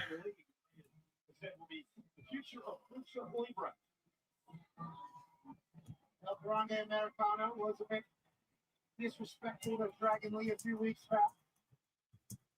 Okay. Okay. He put a metal object in his mouth last week, did Mr. Americano. Senor. Thank you. Yeah, I just tagged him and I was like, listen, you're a legend either way. What does the sign say or look like? You know, we're looking for you. I think we saw you once. I think we did see him once. Like, but it was from such a distance. Yeah, the drone got him. Someone just said it in the Discord. Guys, get in the Discord too, PWT Discord. Sorry if this isn't compelling for you, but we have a lot of fun. My chat and I, and over on YouTube and in Discord, it's a lot of fun. So I'm just marking out for it because it's hilarious that he's like, we're just doing this. Like, and because he just hit the Discord, he's like, I got 2 signs made already. And I'm like, oh, I hope they don't pull them for anything, you know? But Meltzer, Fierce Facts, if they had that during the Rumble, then they don't give a shit then about these signs for sure. You know, Adam Pierce unblocked me. Blocked me in the early PWT days, unblocked me. Right? My old co-host talked some shit about Pierce. Right? So he blocked me, unblocked me as time went on. So listen, I think we're in the good graces. No. What does the sign say? I think it says, here, let me go back in Discord. I think he told us at one point. He was like, I'm here, just look, dude. We're on the drone. We're on the drone shot going around in a circle, but it's like wobbly and so far out, you know? Let me scroll up because this is a while ago. He told us. Meltzer fears PWT flutes with flutes on the bottom, but this is what he uploaded to 2K. So I think this is what I think he based them off the same thing. I think. Sorry, guys, I'm scrolling. I can't find it. Oh, here, hold on. Yeah, he's working. Oh, also 626, the fucking legend as well, is working on a Dave Meltzer Dumb Moment of the Week omnibus. right? This guy's just like, I'll just do this shit. I'm like, okay. So there, okay. Where did he say it, guys? I don't know. He said he's holding up signs. The ones he uploaded to 2K say Meltzer Fierce Flutes. Tony fumbled.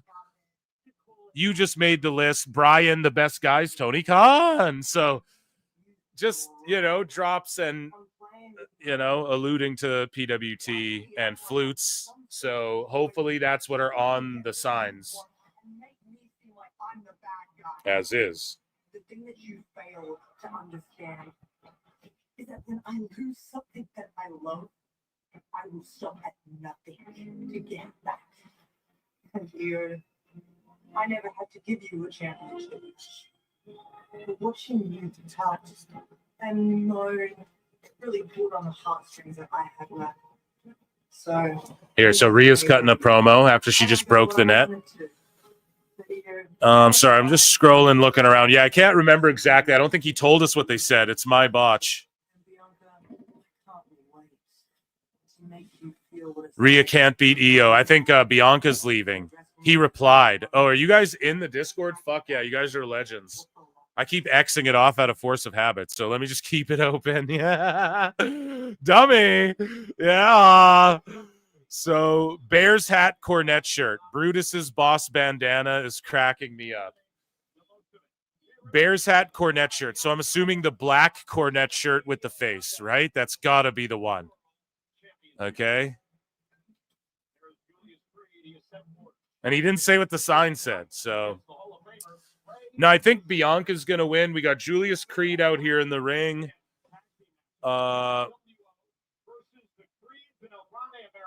Plenty and good alert idea. Oh, I got a super chat. Guys, if I miss super chats, just go in the chat and go, "You missed my fucking super chat, idiot," because they're not showing up, bro. Or like when they are, I don't know if it's like delayed or what the fuck's going on, but StreamYard's being wonky with that. It's running really smooth for everything, actually. And then super chats are fucking around, so I don't know what that's about. Chris McCarty for 2. JBL is going to hire Hernandez to border toss Chad. Yeah, that'd be fucking awesome. And then unmask him, right? I hope we get a whole lucha lowdown. You know what I mean? I can't wait till we get like Dragon Lee and Ray versus the Lucha Bros or something. Like that shit would fucking cook as like a feud for the tag belts, because they can just be their own things too. Jose the assistant, shout him out. He was telling me, he's like, I fucking hate I don't know. He shit all over AEW when they came up with like the Lucha Stars or whatever, He's like, come on, man. Like you can just do more than that, with fucking people from Mexico, bro. I'm like, yeah, for sure. So LWO's cool, but unless the Lucha Bros are feuding them, I don't want to see them together. But it would be awesome if like Penta and Ray were there unmasking this goober too. It'd be awesome to see all the mask guys getting in on it, because it's going to be such a moment at Mania. Or if Gable beats Ray and then Ray goes back to wearing like baggy pants and devil horns and then he unmasks. Oh my God, that'd be so funny.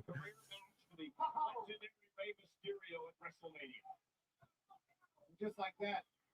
StreamYard heard you say OBS and is like, no, don't leave. It'll be good. Yeah. I love the AI pics of Rhea. Stop gooning to Rhea. This guy wears hairline. I answered that literally last show. And yeah, there's a member show where I talk all about that. You can just check it out.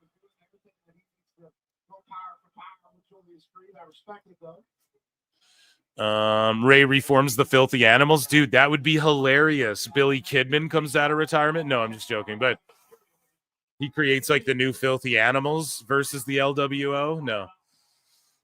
He can't unmask again. It was so foolish to ever do it in the first place.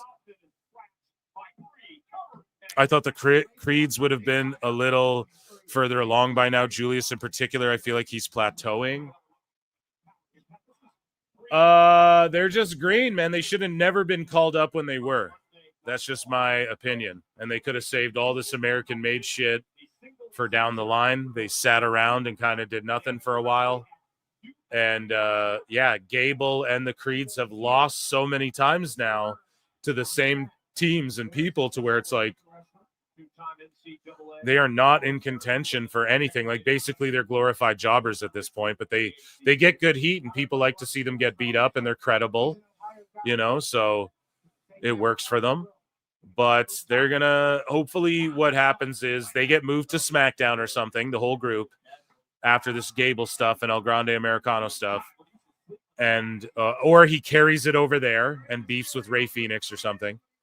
But they get moved over there after Mania during the draft, and then they're just like rebuilt as like the Creeds get a bunch of wins over the SmackDown tag team division, and then they get, you know, you rebuild them over there and just establish them in that. Because on the Raw side, everyone's smoked them, you know? They're a fucking joke team at this point, so, which isn't always a bad thing. I'm always a proponent of jobbers, like glorified jobbers, enhancement talent, whatever you want to call them. Like, you need people who can lose and look good doing it and make people look good doing it, you know?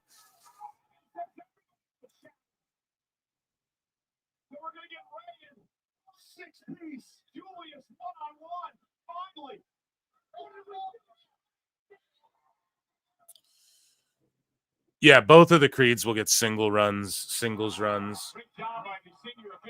So here, I'll call the action during the commercial break here.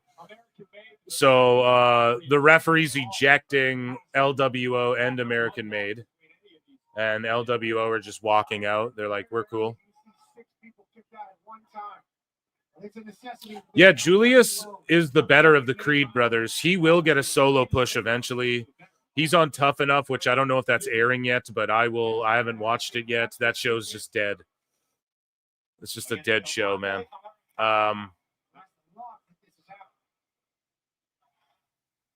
But yeah, Creed's a legit guy, and he'll eventually get a solo run for sure.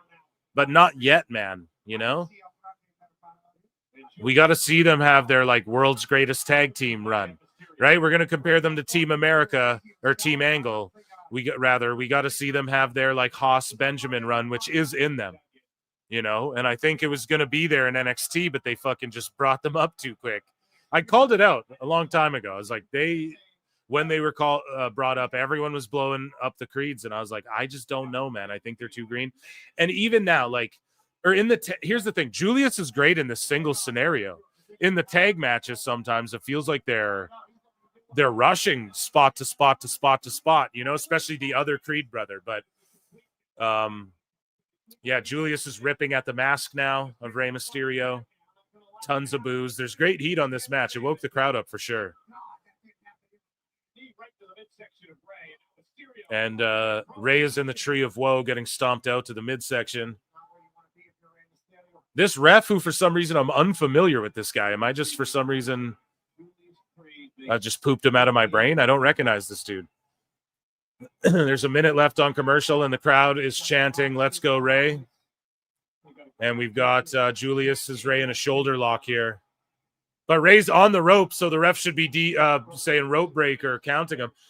And then Rey, like, they were transitioning, but Rey was using the rope. So for like more than 10 seconds type shit. So you think the ref would be in there like, hey, let go. You know what I mean? Like, break the hold, but he didn't. He's just standing back. I don't know if this is a new ref or what. Yeah. Did they officially make it mask versus mask? No, but Rey's got to pull the mask off, right? Like, even during this match, during commercial, Julius is like going to pull Rey's mask off. And they pulled Dragon Lee's mask off. So they got to, like, expose Chad Gable, no? Dom versus Penta, mullet versus mask. Yeah, that's our fantasy mark booking here. That's what we want here at fucking PWT. Do you guys like me keeping 626's angle up here for the, and also the no moving Meltzer? If you guys are watching, I think it's far superior, right? I got like one comment complaining about it, but like, to me though, when I was editing, right, I was like, oh shit, if people love it, I'm so sorry. It's just got to be Meltzer with the tongue out, like in a still picture with a flute, because I cannot look at that shit when I'm editing all the time, you know? It's so much movement. Oh, Rey just, oh my God, what a spot, dude. Over the top. Did you see that? Hurricane Rana. What is he doing? Setting up the penguin splash or what? Yeah. Oh, caught into a DDT, dude. Creed caught Ray, DDT'd him, powered him up from the ground into a suplex, walking him up. See, Julius, that's the thing. People are like, oh, why Cesaro? He's fucked, dude. Cesaro went to AEW, and he's fucked because they got Julius Creed now. You know what I'm saying?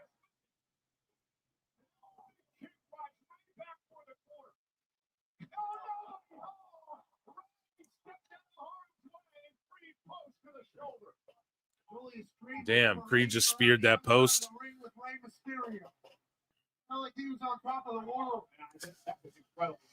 Julius Creed just did a little bit ago. Rhea instead of Meltzer. No, guys, listen, it's got to be somewhat like, I don't know how long you can keep thirst traps like that on YouTube up either, you know, before they're like, hey, now.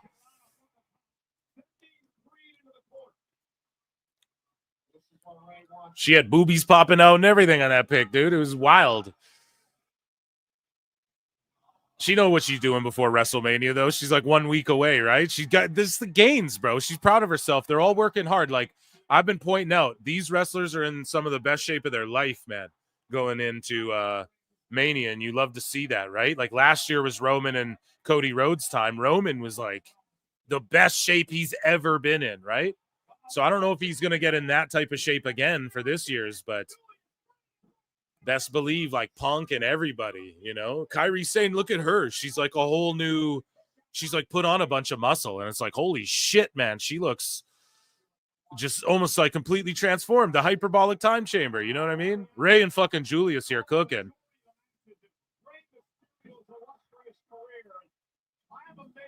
Hey now, you're an all-star. Get the game on. Go play. All that glitters is gold.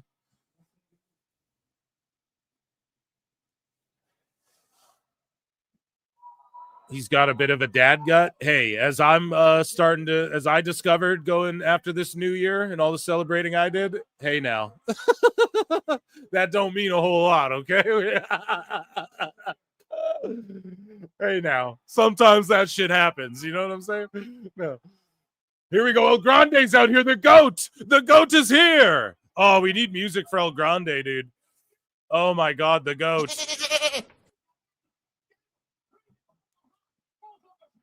Oh, Julius almost got the W. Crowd popped huge for Grande, dude. He's the most over luchador since El Santos. I swear they did this to troll Meltzer, too. When Meltzer was like, how dare they? It's absurd. It's preposterous that Ray gets the W. It's preposterous that to say Penta's the best luchador in the world, Brian. Right? And then they do a whole thing where El Grande Americano's like, better than El Santo. Better than Mil Muertes. Mil Mascaras or whatever. Here's trolling Meltzer, I swear to God. Yeah, they have a sign I just saw that someone said, someone finally refunded me or something. So like, Terramana Tequila sucks is a sign I just saw. So there's no way the PWT Meltzer Fierce Flute sign was not allowed in there, you know? So we got to fucking...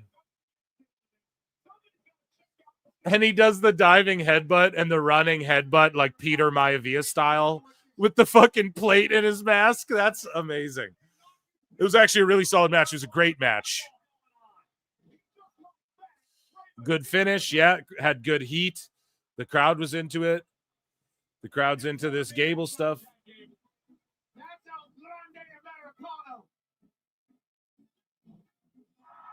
Look, he puts the steel plate in again.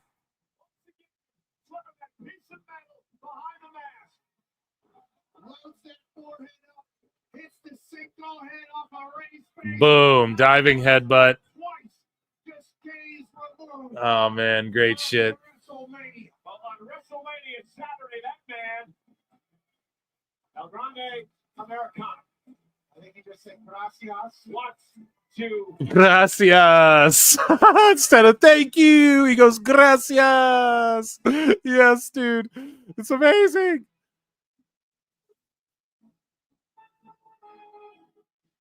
This financially ruined me. Amazing, dude. Thank you for spotting that. Okay, where's our guy? Corny shirt.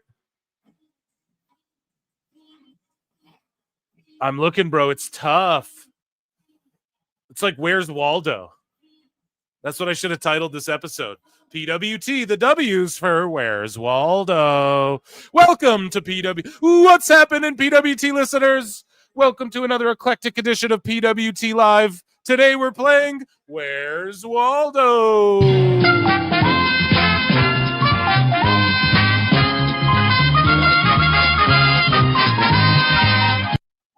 They took the signs, gang. No! No! The whole row. No! Oh, we got sniped. WWE listens to PWT and swatted with their security, right? Not actually, this is jokes. With their own security, swatted 626. Confirmed. No. WWE fears flutes confirmed. Oh my God. No. It's okay. It is what it is. You're such a legend, 626.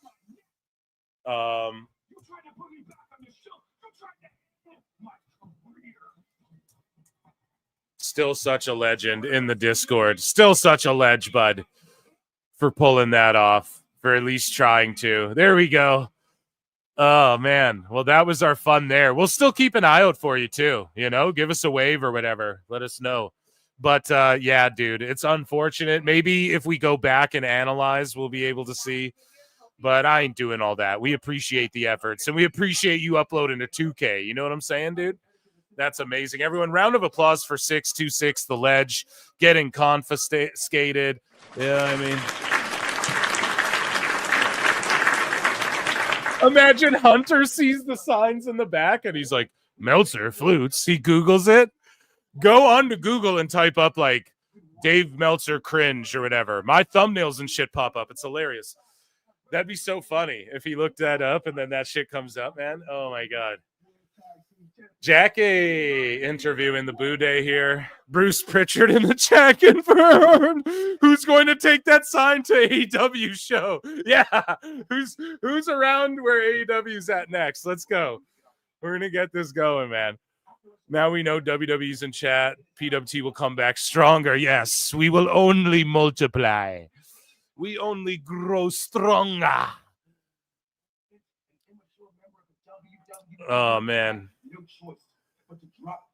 No. We still love Triple H. It's not damn him, okay? It's there. I don't know. Like in our chat, we were just pointing out some of the funny signs. So maybe they are listening and they're like, oh shit, we got to clear everyone. We got to start clearing rows. Everyone broke out the fakes. Because what people do now, they know how to hide people's signs and shit, you know? Or pardon me, people know how to hide their own signs to get them in. Like you just sneak it in between two other ones or whatever, however you do it, right? Not some. It's total. Wireless. And this is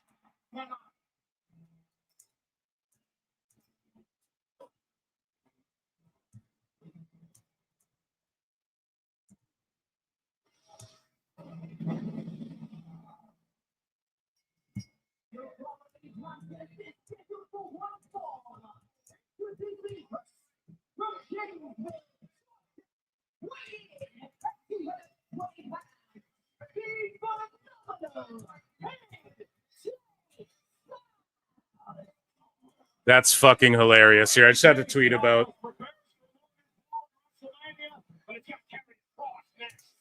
that fucking whole situation. That is amazing. Amazing. Okay, we got AJ coming out to his good theme. It's not cringe emo styles, right? AJ versus Paul's going to steal the show. I fucking agree. Ari Emanuel listens to beat up Deegan. Oh, man. Super funny. 82 likes. There's like well over 300 people watching the show tonight. So if we can't even make our way from X, joining us now on the show, Chris Jericho. I look and see it's not just me. So many others have stood where I stand. We are the young, so raise your hand. They call us problem child. We spent our lives on trial. We walk an endless mile. We are the youth gone wild. We stand and we won't fall. We're one and one for all. The writing's on the wall. We are the youth gone wild. Let it get wild. Yay!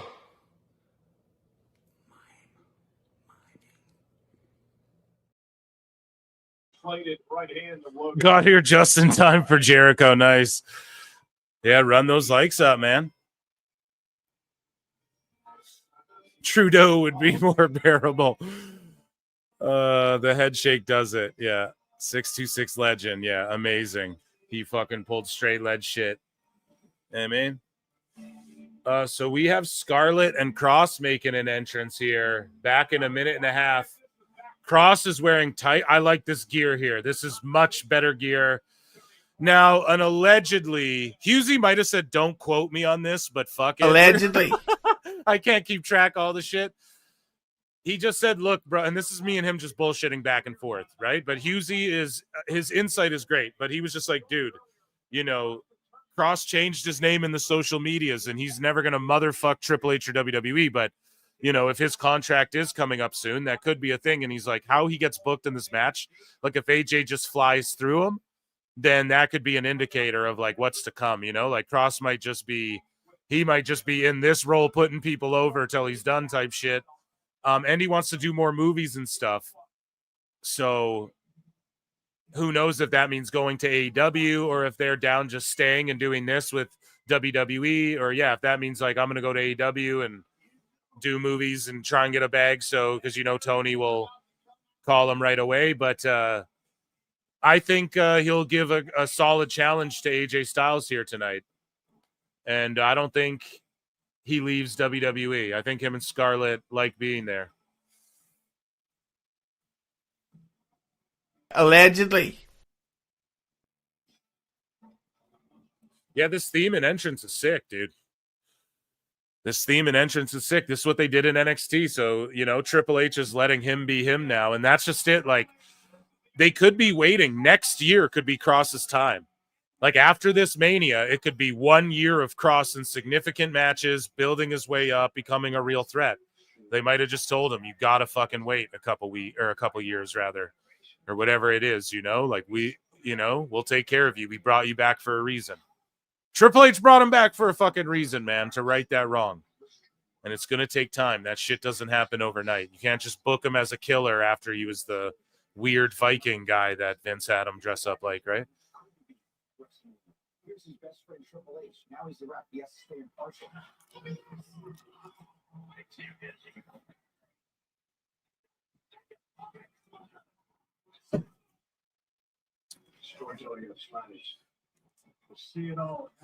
Yeah, so they're going over the Undertaker.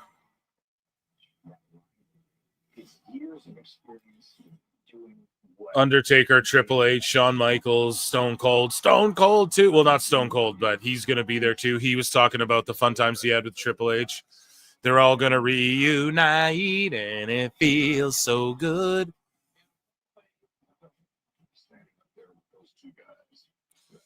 How does Husey know so much? It's not even that he knows so much. It's just he hears, like, he produces K100. So Conan books fucking wrestlers and shit, you know, and I'm sure while they're sitting there chilling, like, you know, he's saying shit. And so, like, Husey was right about all the Rhea stuff. He also said, hey, Chad Gable could have gotten hair plugs, but that's just him talking shit. He's like, because here's the thing. Let's say any of that shit is correct that he might hear Disco saying or something.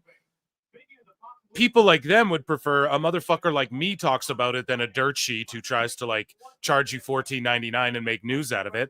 I'll make a joke and you can throw me 99 cents. You know, you can fucking become a member or something, or just hit the like button, and I'll fucking and we'll have fun with it, and we'll speculate and weigh all the options and be objective about it, So that's all it is, right? But he's right about obscure things where you're like, how the fuck could he have known that Rhea, Io, Bailey shit? But that's just because, come on, you put it together. He works with wrestlers in the wrestling space and stuff like that. So works in and around them, overhears conversations, just that sort of thing. So, but yeah, he's one of my favorite guys too. I know some people get he goes hard on the jokes, but that's what it's all about at the end of the day. It's just fucking, we got to laugh, Why sit there and pout about everything? Especially when it's wrestling, right? Just make it fun, make it funny. He's one of my favorite buds behind the scenes too. And yeah, I'm trying to convince that dude to stream more, and hopefully really soon for a big event that may or may not be coming up this week, hopefully if Irish time permits.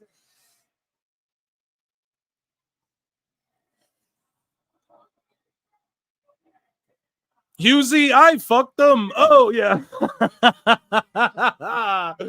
Yes, here we go. I'm excited for this match. See, the sickos and the wackos are like, oh shit, Cross and Styles. Let's fucking go, bud.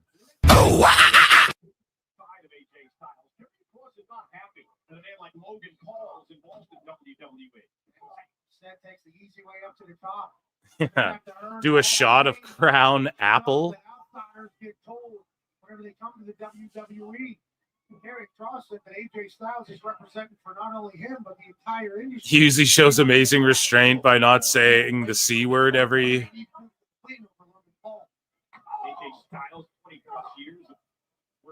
time he says allegedly. Yeah, I don't know about that. Maybe I'll just take a swig of beer. I'm not really a Crown Apple guy, but shows amazing restraint. Yeah, he will drop that C word. Okay, Scarlett getting involved. Good. The timing on that really good as well, between the ref distraction and her getting involved and then getting out of there quick enough. Great shit, pal. AJ in his classic blue and white.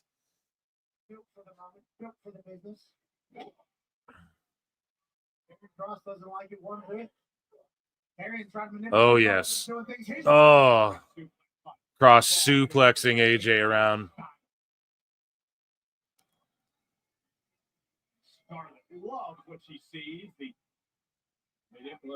Yeah, and I'm down with Scarlett just being a fucking manager. We don't need her to do in-ring shit. Sometimes that house shows is cool. And then if you do need her to, she's there to do it,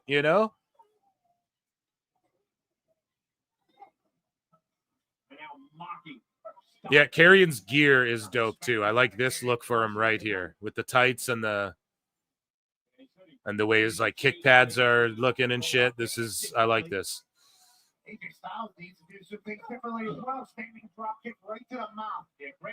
I said a long time ago on the show too, because Karrion Kross was bald all the time.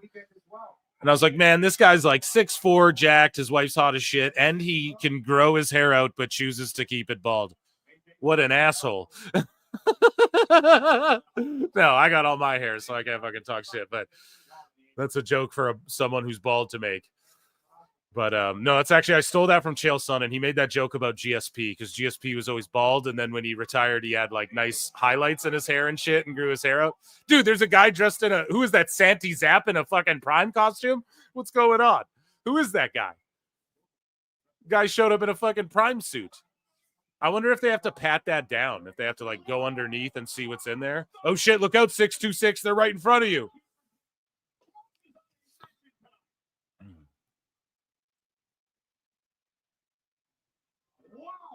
No, the sign's gone, bro. It's done. It's cooked. They scrapped all the signs, all the PWT signs, apparently. And everyone's signed in that row. This Karrion Kross tonight is harking back to the man who dominated NXT. This Karrion Kross is dangerous. This Karrion Kross changes the game. This Karrion Kross has got bad ideas in his mind. Hammered away on the chest. Okay, so Kross is hammering away on Styles as Michael, and he just called him a sicko. Oh, he just called Kross a sicko, dude. Cole's like, what a sicko. Oh, shit, that's funny, man. Cross rolls in the ring to break the 10 count, bows at Jessica Carr, rolls out, and the crowd's super into it. So, yeah, Hughesy just providing a great note like, hey, this match could indicate, you know, if this isn't serious, like how do they view Cross? Here we go. Cross is cooking with Styles, man. AJ's fucking kicking him like straight 1, 2, 3 kid style roundhouse kicks to the chest up against the barricade all around the outside. Brian style. Now they're in the fucking ring. And then Cross takes over. Classic, little bit of back and forth. AJ gets a little offense in. Cross cuts him off when he gets back in the ring. Pounding him out in the corner. No diddy. Now we're getting Ric Flair chops from AJ. They're going back and forth now. Oh, here we go. The Patella Buster. What is this? No, Cross. Who's reversing who? Oh, Cross reverses into a suplex. Quick cover. 1. Kick out by AJ at 1. Right into a fucking Juju Katami. Cross arm breaker. Pat McAfee making note that Cross can break a baseball bat. He transitions into an omoplata, and he's got him in the label lock. He just flat out put him, speaking of Daniels, put him in the fucking the label lock, the yes lock or whatever you want to call it. Pretty crazy.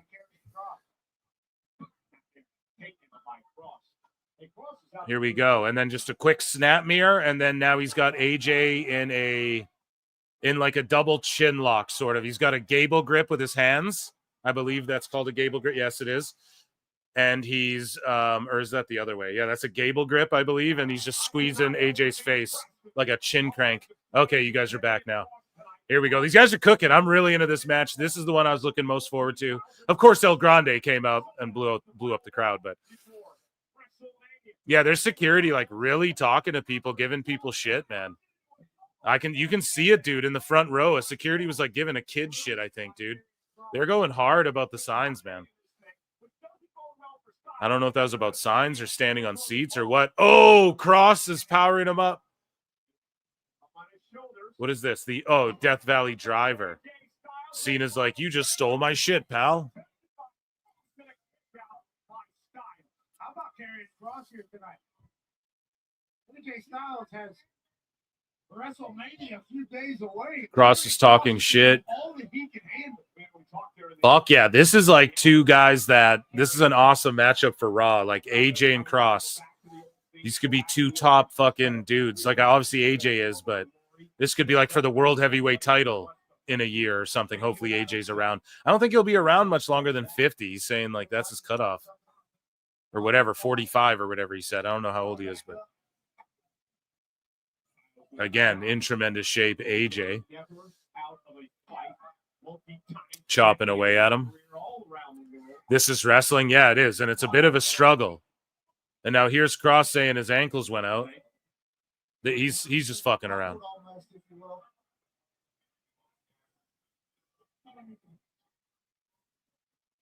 I think Cross may have twisted his ankle.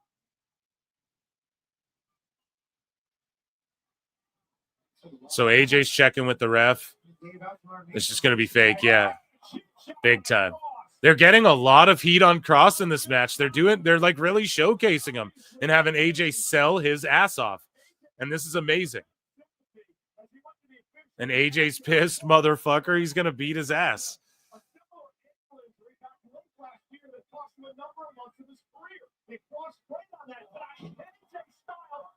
Here we go. Here's the big comeback now. Boom, boom, boom. The backhand, big lariat. Boom, big forearm. Yeah, now AJ's just going to snap and beat him. And that's how it should be, you know? And then we have Cross looking way better. Then you have AJ with a credible win, but facing some adversity before Mania. Oh, he slips out. Cross slips out DDT. Oh, shit. Here we go. This is wrestling. Oh, he's going to hit him with the hidden blade, bruv.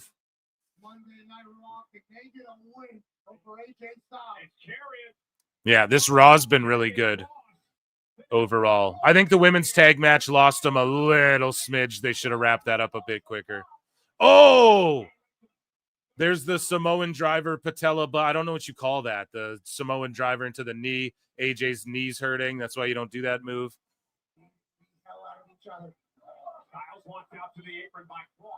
Okay. Here we go. Phenomenal forearm coming up right here. And he's smiling. Cross is smiling. And he lets him hit him. Did y'all see that? Hold on now.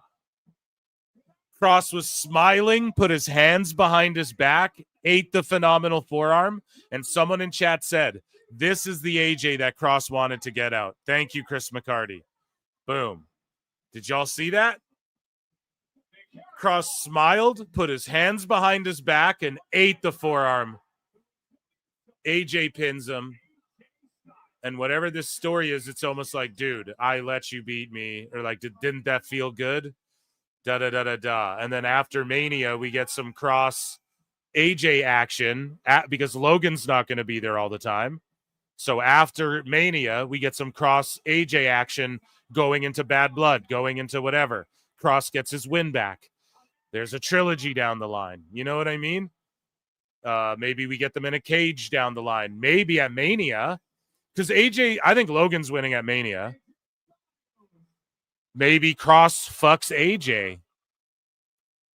And just goes, yeah, that's what happens when you, like, at SmackDown or some shit, you can be like, doesn't that feel good? Oh, you don't want to join me or you don't want to accept what I'm saying? Da-da-da.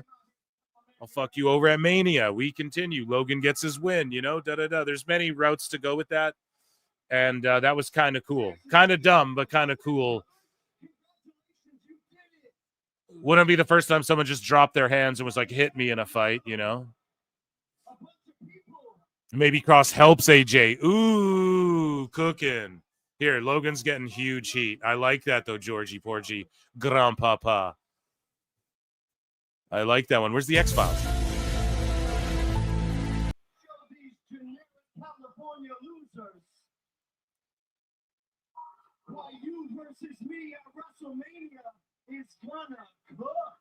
Right, so he never wants AJ to join him. He wants AJ to get angry and let out the dark side, let the hate flow through you. Yes, so that's a better way. Sorry, I may have phrased it. Join the heels, rather, like join the dark side, you know? But yes, Cross is going to help AJ. That would cook. That would take me off guard, so I'm not expecting that. Way to ruin it. Logan's promo's horrible. Disagree. But it's he's good at promos, bro, for sure. He's good, man. Like, they're booing the shit out of him, and that's how it's because he's such an arrogant fuck. Okay, they've run this promo for him like 7 times every time he shows up to build the last pay-per-view, too.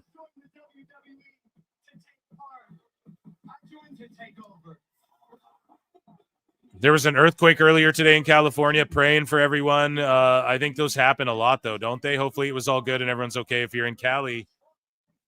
California. Super cool to the homeless. California. No. Super cool to the homeless.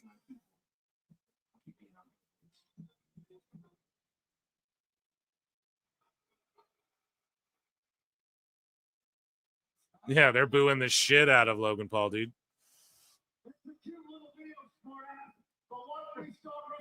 Yeah, check in, bro, with your fams if you got them over there. You know?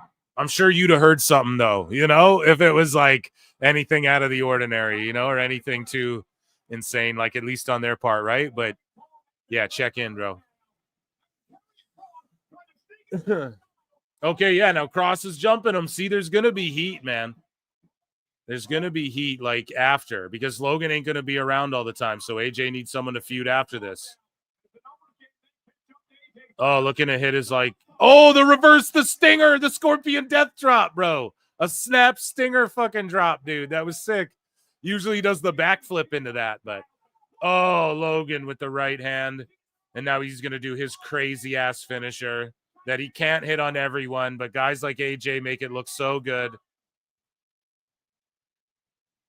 This finisher's so cool from Logan. But, like, you can't hit that on everybody. I want to see him hit that on Bronson Reed. Ain't going to happen. Unless maybe I'm like underestimating Logan's like, you know, like his ability to power people up, but that's why he's got that right hand punch too, you know, in his back pocket. So an innovative move too that I don't recall anybody really doing that before him. So and he knows it, and he'll tell you about it. Logan Paul. And AJ makes it look like $1 billion when he hits it. So WrestleMania.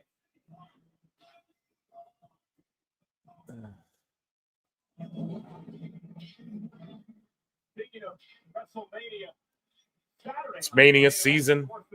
It's Mania season. If the Rizzler didn't pull me down for it, I'd fucking play that song again. I'm in the kitchen like Gordon Ramsay. They call me the Rizzler.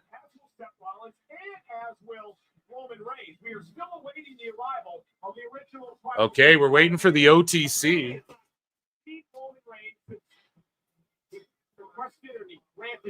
CM Punk's favor a couple of weeks ago. Let's hate it in for Reigns tonight.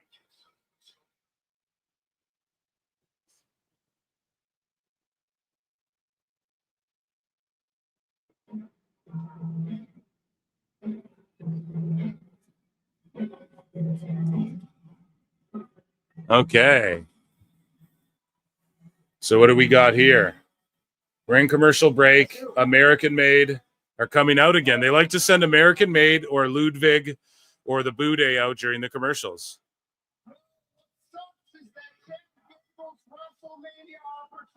So Gable is getting "You Suck" chants. Meanwhile, El Grande Americano's getting cheered. Think about that crazy dynamic.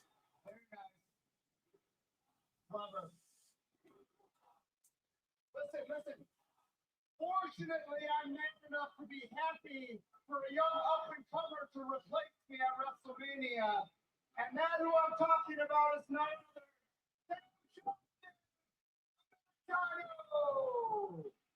than Grande Americano. And they want to cheer him. Single-handedly took them out. I'm in the kitchen like Gordon Ramsay. They call me the Rizzler. That song's so funny. This is Rey Mysterio's 13th WrestleMania match.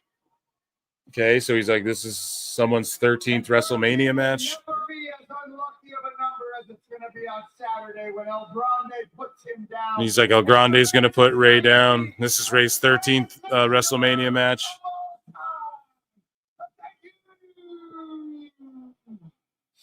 ¿Dónde está el biblioteca? Encino Man. That's so funny. Remember, he went on the search for The cheese is old and moldy.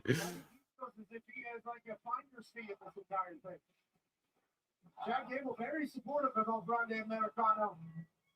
Sacramento not supportive of Jack Gable at all. Well, Gable gets his El Grande Americano gets his WrestleMania moment. Two different people. Jack just said it. They keep trying to play like it's two different people. That guy said, how could you not? well, you were the one that was calling him a terrible human being at one point in his career. Jack Gable? Yeah, Jack Gable. You forget that? Yeah. Selective memory. Okay, now they're playing Travis Scott coming back from commercial. What a night tonight. Final Monday Night Raw before WrestleMania sold out in Sacramento. Can you imagine Roman, Punk, and Rollins going to be in the same ring tonight? It's going to be volcanic. Seismic. Damn. Gigi Dolan taking shots at that Serena Linton girl from LFG. She did that Bronco Buster variation, and then Hurricane Helms is like, what are we going to call this move? And then Gigi Dolan's like, I call it mine. Riding shotgun, I got just a little taste of what it was like to race in the desert with the rattlesnake.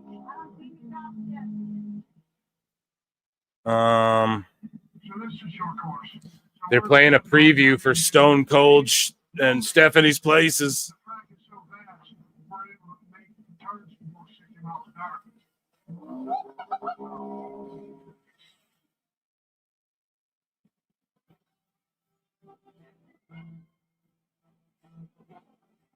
Odyssey Jones. Odyssey is going to be at WrestleCon. So that's kind of crazy. That's a crazy one. Stephanie's Places.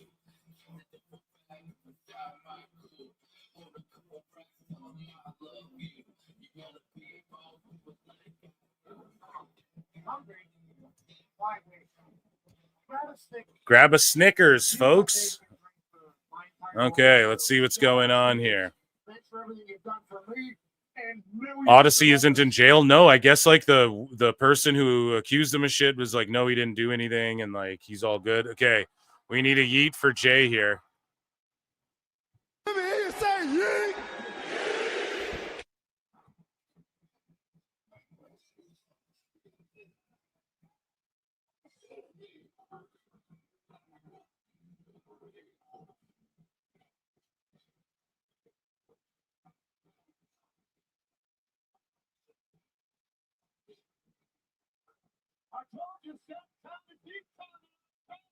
It certainly is.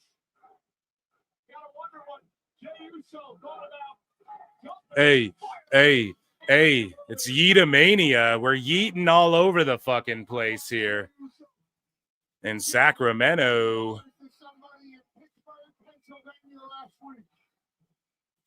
His eyes were on the prize. The people are behind him. In WrestleMania might become Yeetamania. I've been able to find it on YouTube. Huh.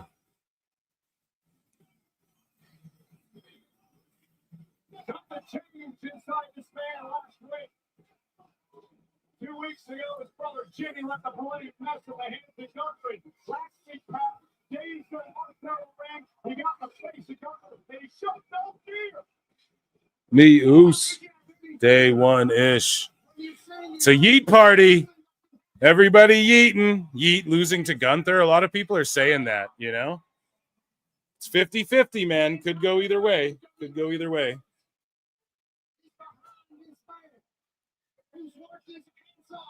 Here we go. See what he's got to say. He's going to cut a good promo. He looks more intense, even though he's still wiling out a bit here.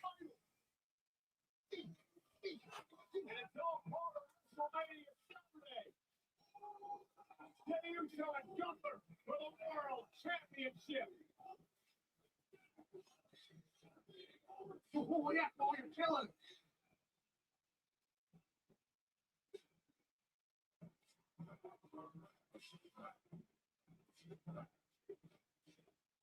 Hey, yeet, yeet. I hope 626 is yeeting over there. I hope he's yeeting over there.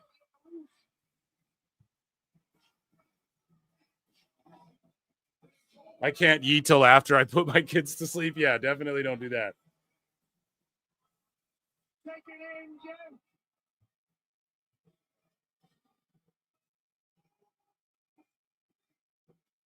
Day one-ish.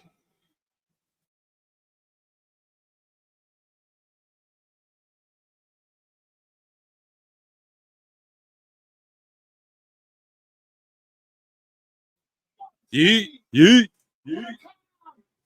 What are you?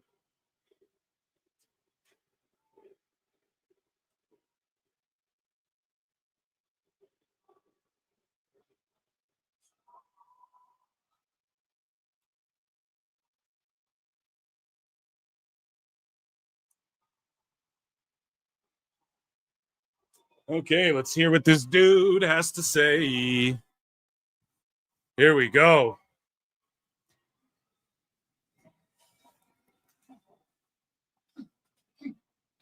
Tapping up Pat.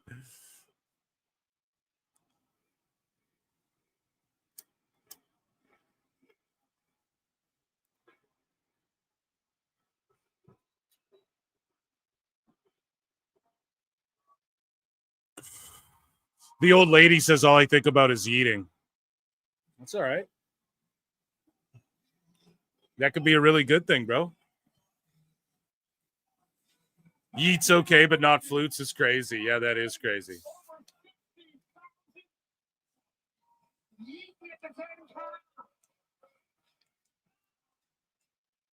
get caught up in the excitement. I get caught up in the eating. Because this man has earned this. I thought Jay lost his aura. Who said that? You? Or like other people say that? Jay is trash. That is about less you can get. I think what you just said is dumb. To insinuate he's trash is obscene. But I really wanted to come out here to holler at y'all. Yeah, my people love sex ham. My mama out here somewhere in the crowd. She out here somewhere in the crowd. But look, Goose. Everybody keep on asking me, ooh, Jay, where your mind at? Am I crashing out? Am I crashing out? He's trash. Suplex, super, frog splash. Yeah, okay. Okay. And? So he just has a few moves, and you don't like that he only has a few moves? I would say that makes him less trash because he's able to only do a few moves and still get super over. Right near the Finneckley sign, some lady held up a picture of a sleeping person. That's funny. LOL, you trash as AEW. Oh, now we're trash. Now I'm trash. Oh, okay. Well, we agree on one thing, Vita. AEW been trash. Like, we agree on that much.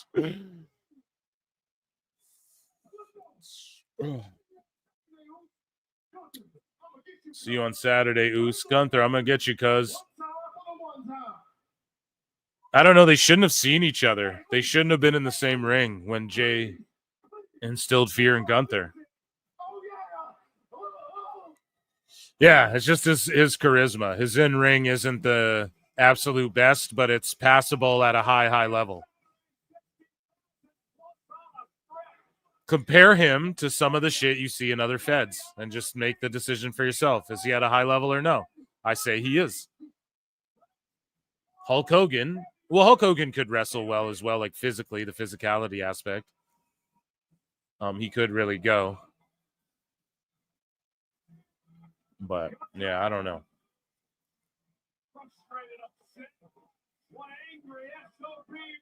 This guy's dressed entirely like the Fiend. Do you see that shit? He's literally dressed like the Fiend with a Fiend mask and everything. That's crazy. That's amazing. Shout that guy out.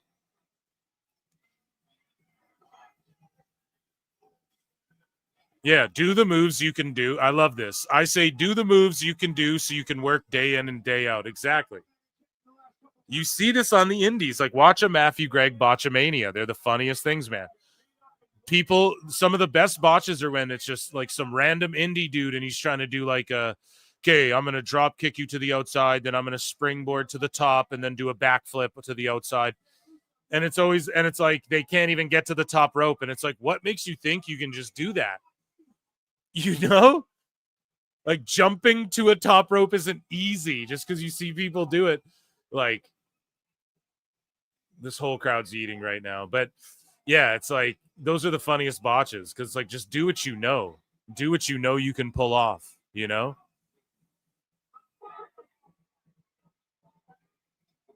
Dude isn't a pro. He's as professional as it gets.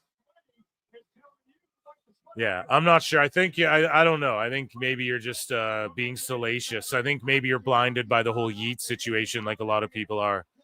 But, yeah, he's obviously a pro. He's a pro wrestler. One of the most popular professional wrestlers in the world. So he absolutely is a pro.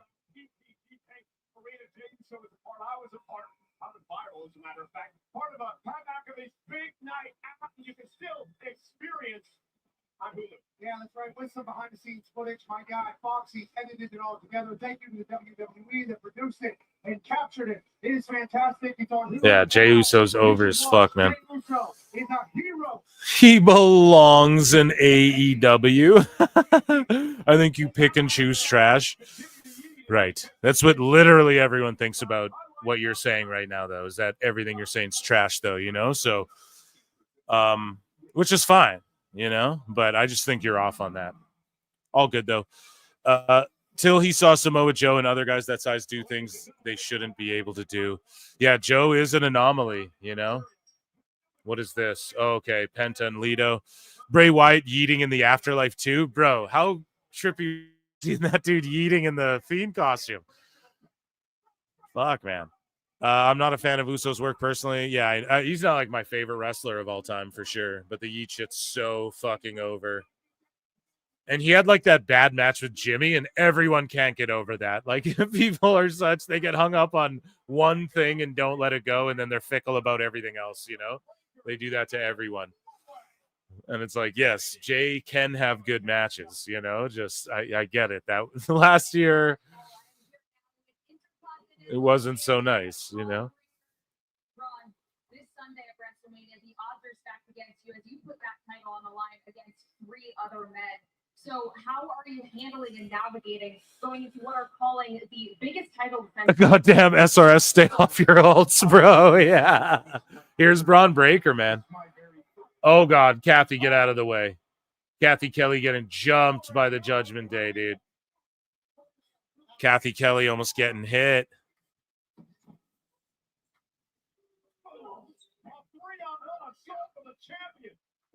Let's look at the Royal dislikes. You're drunk, bro. Go to bed. Oh, come on now. This is Fence Sitting Phil calling it down the line here, folks. Yeah, that's what I do, bro. You got to. Did I commit a food crime by putting shredded cheese on popcorn? Sometimes I like the cheese powder. Now, my wife is always like, wants the popcorn powder, like the dill pickle. Me, I'm cool with just plain old popcorn, right? But like sometimes I'm like, yeah, I'll get some. So I like the cheese powder stuff, like here and again, right? Or if I buy a Chicago mix, right, like the cheese and the like caramel corn, and right, Penta's just a boss, like a boss, dude. What a fucking G. That entrance, man, it's so lit. It's so trippy seeing him in WWE just in general. And then he's Zero Mieto's a little kid wearing a Penta mask. Zero Mieto's another dude wearing a Penta mask and a kid in a Rey Fenix mask. Look at all the masks. Literally. Look at all these masks. Holy shit. They're making so much money. But yeah, shredded cheese on popcorn, I'd try it, but I've never gone that far, you know? I think if I did that, I'd have to use no butter because that'd just be too rich. Dude, I've been eating so clean. So WrestleMania, I'm fucking letting that all go. But then I'm right back to it after, you know, likely the Raw after Mania is how that'll work out. But masks everywhere. The first like 4 people, look, he's Zero Mieto and babies and shit during the commercial. A literal little baby. He's kissing babies, folks. God damn. And that's a dude right there. You see start to come out to the ring, goes to commercial, and you're like, fuck, I got to be here when he gets back. You know, the dude's so over. His music hits, the lighting they chose, the entrance, his gear. He's just milking the crowd.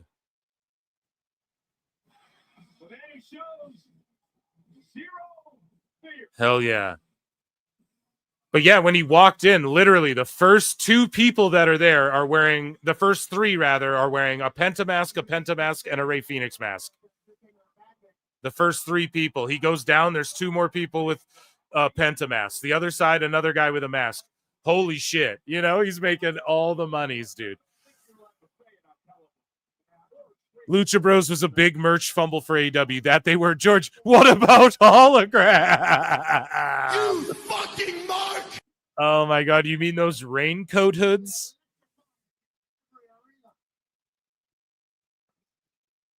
Tony said masks will never sell. Did he really say that? That kid will remember that forever. That he will. When I was a kid, Rey Mysterio ran around the thing and high-fived me. And I will never fucking forget that shit, you know? Like, I will never forget that. Even as an adult, too. Like, I dapped up Roman. He was super cool. And, like, roughed me up. I told the story. He, like, grabbed me because I don't know. He just, like, grabbed me by my shirt and, like, roughed me up and was like, yeah. Shook my hand after and was like, thank you, bro. He said thank you to me. And I was like, right on, you know? And I don't know. I was probably just going wild. He was doing, like, table spots against Braun Strowman on house shows.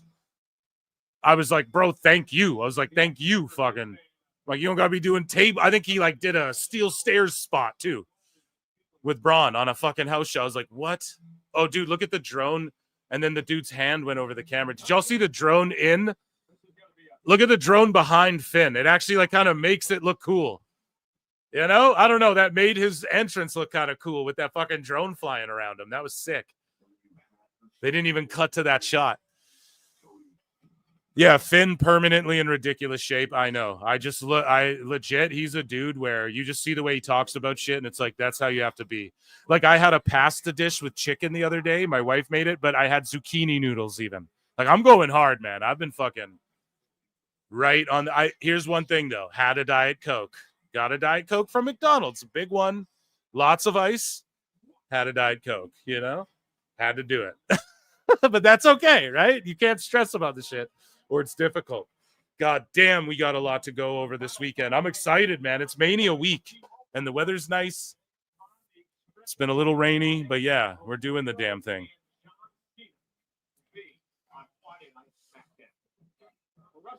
At a TNA show last year, I was coming back from the bathroom, and Rich Swann was by the curtains for the fans going to their seats. I stopped by to say hi and talk to him briefly and thank him. Yeah, that's the way to do it, man. Thank these people, because they just don't get thanked enough, too. They do. They get the instant feedback, but also it's like, bro, because I think that's why, like, Roman grabbed me like that. So I was like, bro, I think I yelled at, like, table spot on a house show, bro. Like, thank you. You don't got to fucking do it. Whatever I was yelling, you know, just being a mark. Phil S. Marks, right? So, yeah, I don't know. It's just, I don't know. That's how I always keep it. Because these people could die on a scoop slam. That's real shit, you know? Now, obviously, they're professionals. The likeliness of that happening is very low. Look at this guy shit-talking Finn. Yo, that dude in the Roman outfit with the golden Roman fist is just like shit-talking Finn, dude. Just snarling at him, bro. This dude hates Finn. I wonder if that's the guy from the Roman videos who dressed like Roman all the time. Okay, Penta with the hot start. It was just entrances. And then the fucking, bro, Penta just splats on those shits, bro. Yo, when he does those over-the-top dives, man, he just that's what I mean. Him and Penta have that, like, controlled recklessness, you know?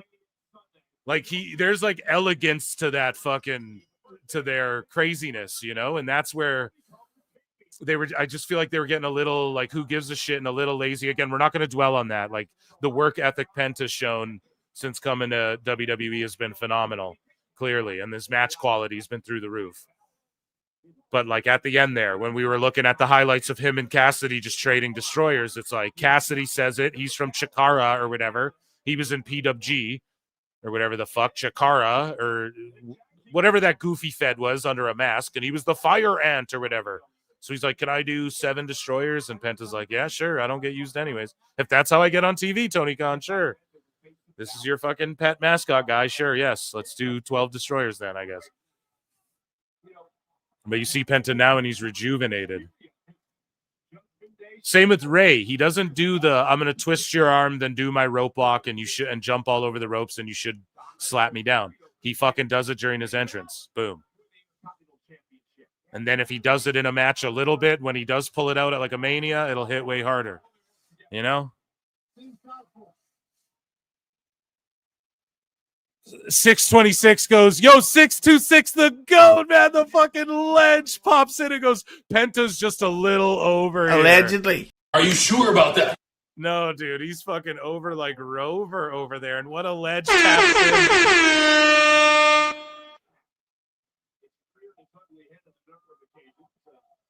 Vita says, I'd have self-deletable thoughts if I was booked weaker than the Bucks. See, we agree. Welcome to PWT, right? It's not all trash. I've fucking said that many a times, bro.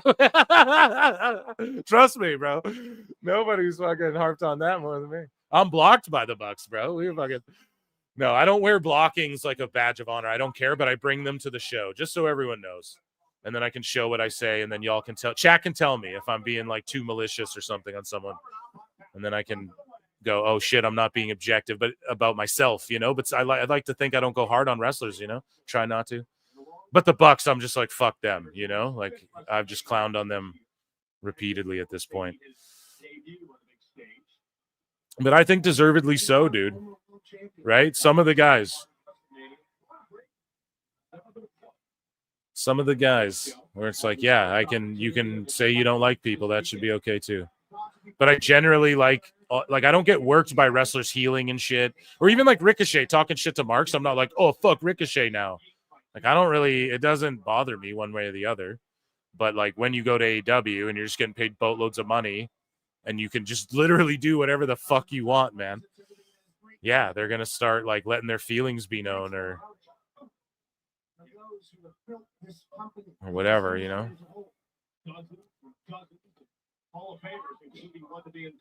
And I'm going to react to the shit. Yeah, Finn's just working the crowd. They got a slowed down pace here, stomping out Penta. Can't have him flipping around. Finn, one of the all-time greats, I think, of wrestling, bro. Like, first Universal Champ, okay. I always felt weird about that, personally.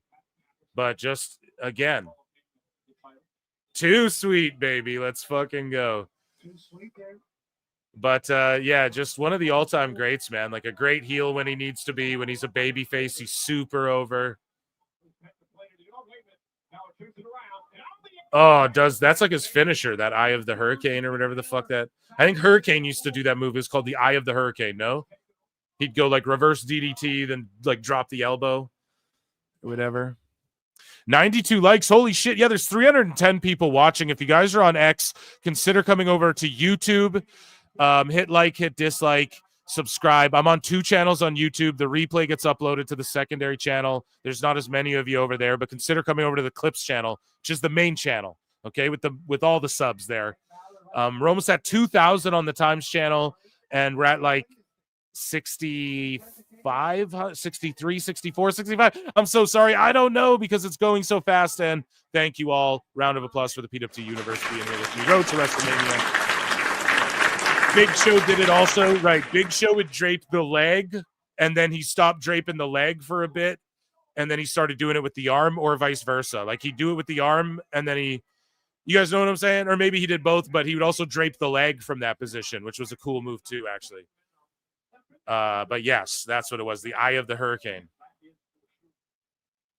Yeah, the main channel is the Clips channel, because that's how it always was, right? Like, when I started PWT, the one channel, I was like, okay, like, it has my RSS feed or whatever. Like, everything uploaded on the Pro Wrestle Times channel is connected to like a podcasts or whatever. You guys get what I'm saying?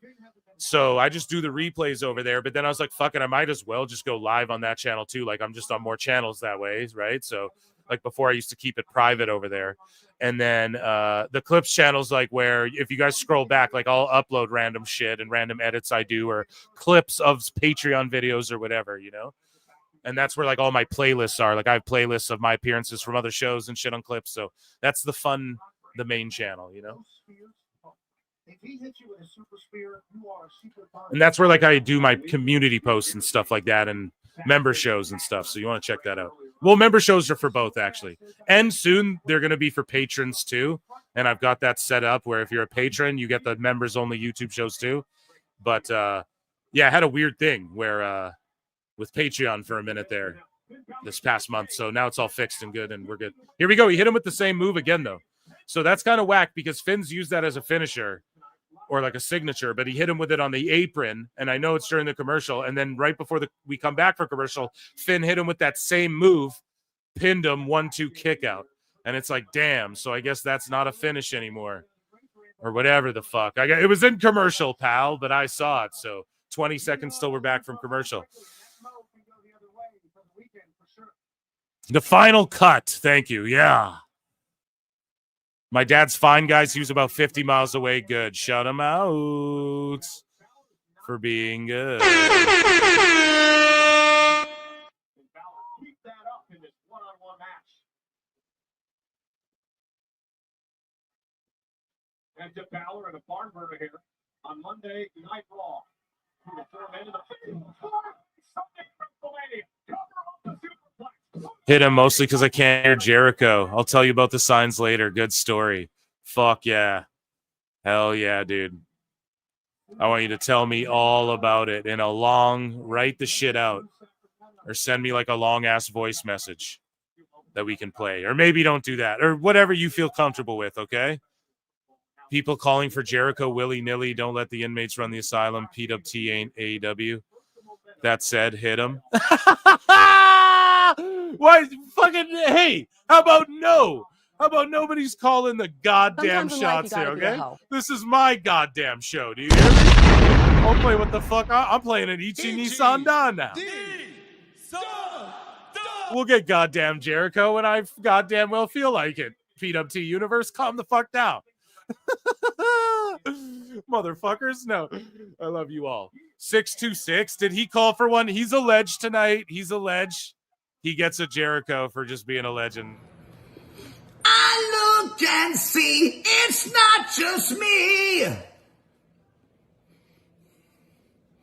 So many others have stood where I stand.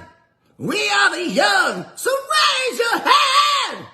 They call us problem child. We spent our lives on trial. We walk an endless mile. We are the youth gone wild. We stand and we won't fall. We're one and one for all. The writing's on the wall. We are the youth gone wild. Let me get wild. Yay!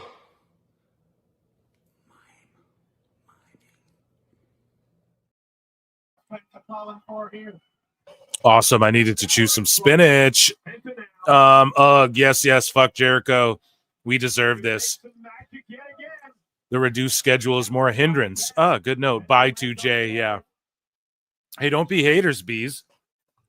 Here we go. Penta with the head scissors from the outside into the inside. We're at 98 likes. Chris Jericho's coming back again. No, 99 now. Okay, you're refreshing quicker than me. Sling Blade. Matches, crowd's a little quiet on this one, you know? Like they're starting to quiet down a bit. Oh, yeah, there we go. Tilt-a-whirl. Pop big for that. Penta's going to get him back here. I thought we'd get a tag between all these guys right before Mania. Learn to love Jericho in your life is easier. 626. Man, enjoy the fucking show. Penta just broke Finn's arm, bro. What are you doing? Watch the goddamn show, bro. No, we can't play Big Boom. I'll get striked, bro. We can't do that. Them personally, like, flag the shit. So I don't know if they use AI, if they're rich enough to do that, or if they have a person, an intern who does that for them. But not a strike. But you guys know what I mean? That's the layman's term to make people. They flag it, actually. It's like a warning. And it's all good. I just clip it out after. But then, like, the views I get while it's being clipped out, I don't get fucking money for, or you give to the Big Boom people. You guys get what I'm saying? They share it with me, you know, we split it or whatever, which is fine because it's like I'm usually on top of it. It gets clipped out quick enough but it's always a test, right? So, like that Booker T song didn't flag, and then today it flagged on and I was like, oh, fuck, when I played Stephanie Vacker and Booker T, K Carlito's out here. So it's like music is iffy. You can get away with playing like 2 seconds sometimes, but it just depends what it is, you know? So it's tough. Like the Friends thing. I brought the Friends for AEW news, and it was all good. I think that worked for like 2-3 shows, maybe. 2 shows, and then they flagged the shit. It got flagged like every time it went down, and like they hit me every time for that. The dogs are barking. Ho, ho, ho, ho.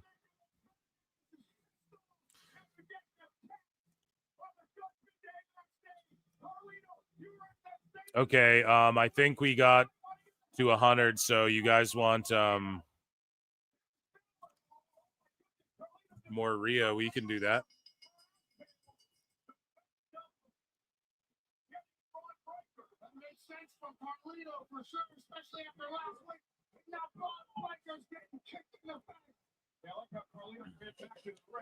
Yeah. So we know who the heels are going into this match. We know who the fucking baby faces are. Oh, a double spear. Awesome.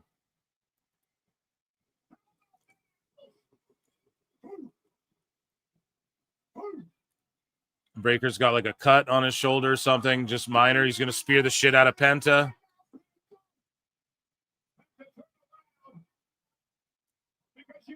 Penta's going to destroy him. Kicked him. Super kick. Super kick. Oh. Head scissors out of the ring.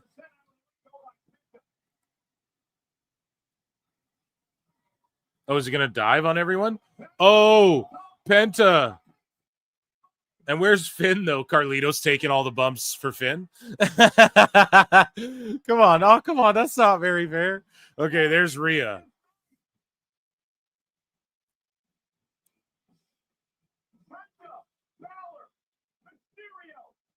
Here, I'll tell you what I get, George, because mine's the official live counter here.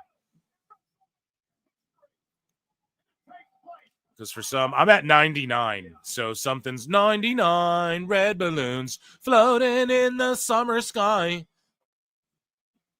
Floating on the summer sky. Sky, EO Sky is on the screen. I swear it says 100. Yeah, Fabio, don't worry. It's it's YouTube. YouTube's gonna YouTube, right? So for instance, when I have a video that's doing really good, I know because I'll look at the numbers and let's say it has like 2.5 thousand views, but then I go into the studio and it's like 3.2 thousand views, and I go, okay, we ran them up so quick. Just takes a second. So we're trusting your 100. I trust it, okay? I played Jericho again, so we're at 100. There you go, George. Thank you. Because I was at 99 Zisnuf Balloon.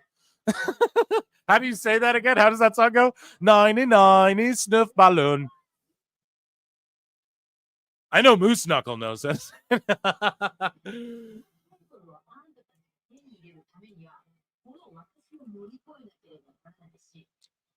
Chris McCarty with a good breakdown. Penta took the first spear during the tag match. Carlito took it week 2.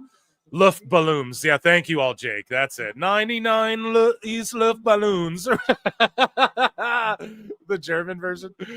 Carlito took it week 2. Finn got beat down last week. This week, Finn and Dom got speared, so Penta had to get the final beat down on Braun. Fuck yeah. Luft balloon.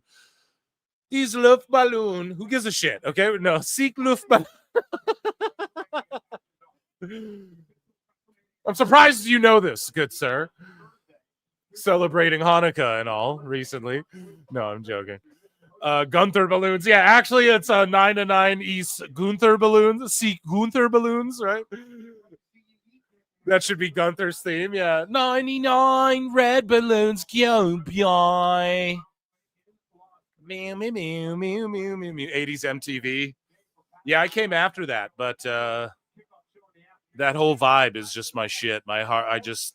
When I watch old Manias or old, like, I used to love those chat, like MTV, MTV2, VH1, those the surreal life, and just like all these celebrities from before my time. I was always enjoyed shit like that. That's why I always had it for wrestling, you know, because looking back at like, oh, look at all this crazy shit that Hogan and this larger than life shit, you know, that's what like got me into wrestling, was like watching tapes and stuff, like with watching tapes and meeting up with old men. No, it's my grandpa taped everything, you know? So like every fucking wrestling, everything in every movie, every show, taped everything. He had a whole room that was just racks with fucking tapes, and he cataloged it all, you know? Even when there was a DVR, he figured out how to tape stuff. Still, you know? Here we go. Lots of triple threats. No, there's 2. There's 2. And then 1 4-way. So it's not lots, bro. VH1 made me feel dirty. Yeah. Oh, yeah, dude. Farrah Fawcett and shit. What are you talking about? Name the artist for Luft Balloons. I forget. And then some band did a remake where they were like, 99 red balloons, go, boy. Right? Oh, shit.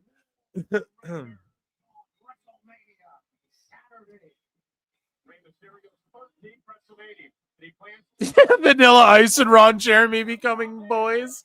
Yeah, bro, that shit was legendary, dude. Vanilla Ice freaking out and trashing sets and shit.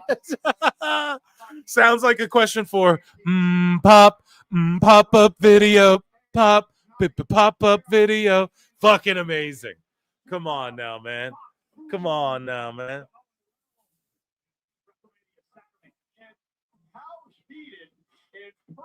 Yeah, it gives me the member berries. You remember? I remember. Goldfinger did the cover. I love gold. No, that's Gold member. World Heavyweight Championship. Gunther, who has seemingly been flustered the last couple of weeks. I don't know about you guys, but I had Netflix glitch out a couple times on me this show. I don't know if it happened to anybody else, but is that because we have 3 million people from India watching now? Or is that a thing that anyone's talking about? Like India jumped in on this thing. I expect that number to go way up, no?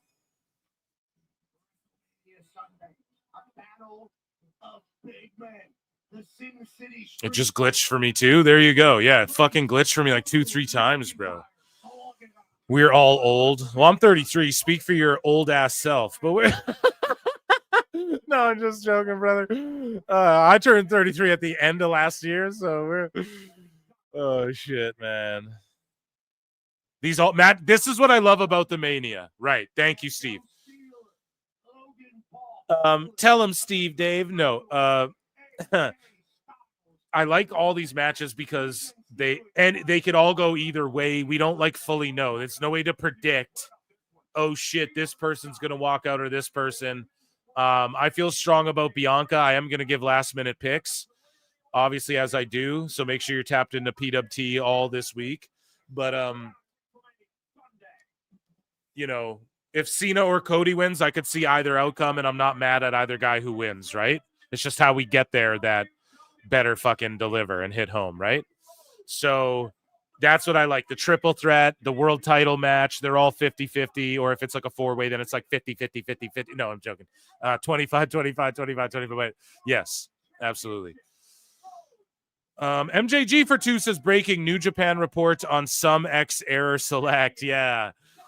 Dude, on Wednesday, we're going to talk all about that, okay? We're going to lock in for that. This is the final Raw before Mania.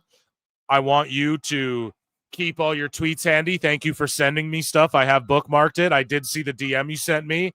I'm not ghosting you. I'm just on the air, so I was like, I'll respond to that after. But I bookmarked your post, and we're going to go over that. You're going to come on Wednesday, I think, okay, buddy, if you're down. And we're going to, Roman pulls up, and Punk has his arm around Heyman. And Roman don't like that shit. And he ain't wearing red, black, and white. Or red and black. He's wearing white and black. The Wolfpack ain't back, dude. It's the NWO original here, the OTC black and white. But MJG, yes, we're going to dive into that more with the Jeff Cobb stuff.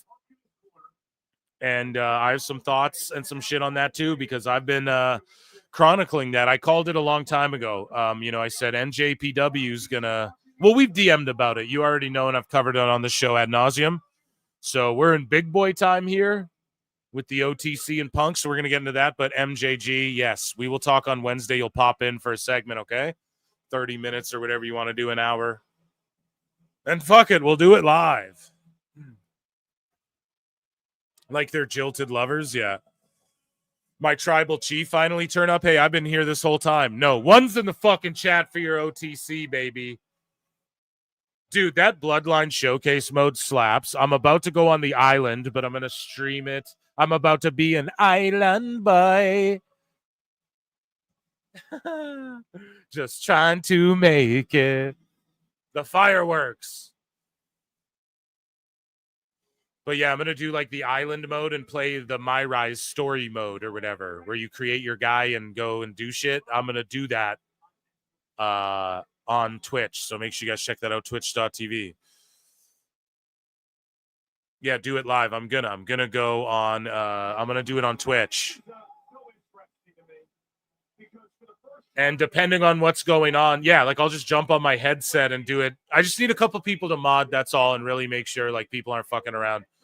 I know that there's some vernacular they don't like on Twitch and they're strict about, and I know that Plinian and like that's the thing. I don't know if I'll be able to be like playing the best guys, Tony Khan. Like they're harsh about strikes and shit.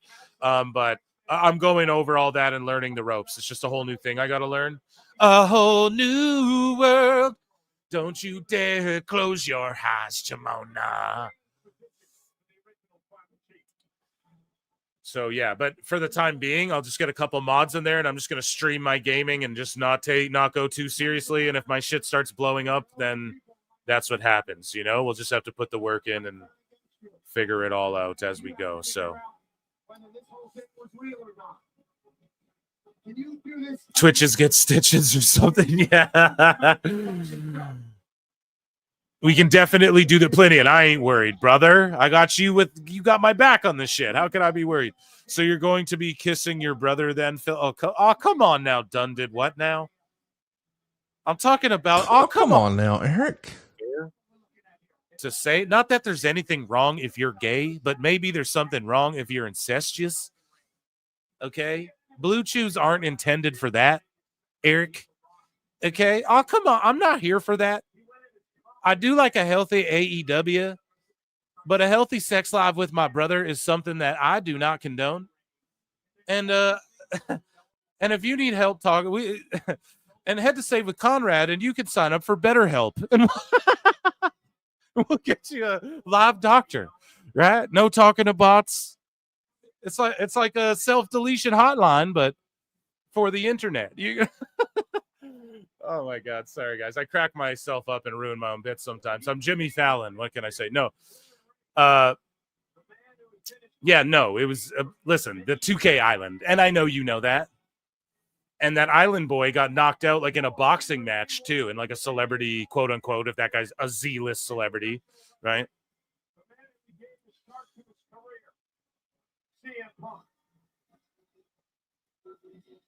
Come on, Eric. That's not very fair. I'm here for it. Chat me up about Darkwing Duck. Darkwing Duck. When there's trouble, you call DW. Darkwing Duck. Yeah, that was my shit, dude. If I had the monies and I could pitch to Disney, it would be, I have two ideas. One I'll never say unless I had the opportunity. One would be Darkwing Duck. You know?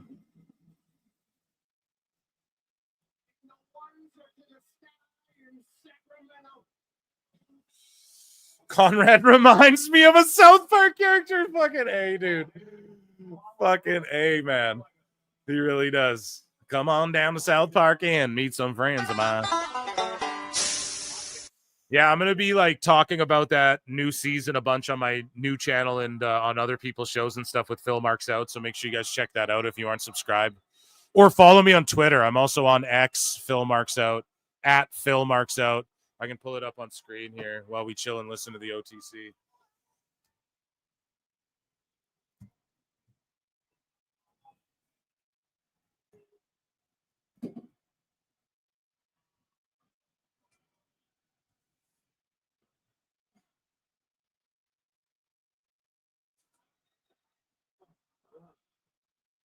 So yeah, go and follow me here on X as well if you guys want to hear me talk about shit other than pro wrestling and shit. You know what I mean?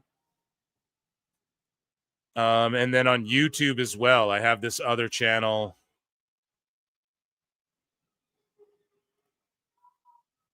Here you guys can check out as well. Subscribe to that. And I know it's been dormant the last few weeks, but I have a bunch of voiceovers and shit. Like I'm just editing videos right now. I'm going to drop a bunch of them and then it'll be just more routine. I overloaded myself with WrestleMania week, you know? But yeah. Pull ourselves up by the bootstraps, acknowledge our fucking tribal chief is what we're about to do. Where's my acknowledge? Acknowledge me.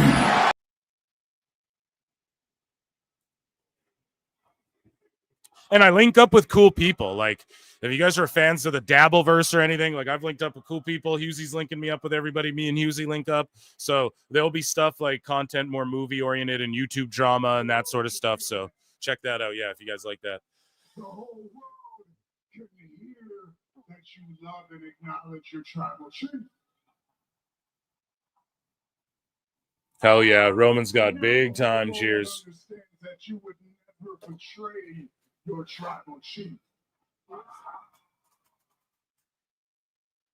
But not everybody's like you.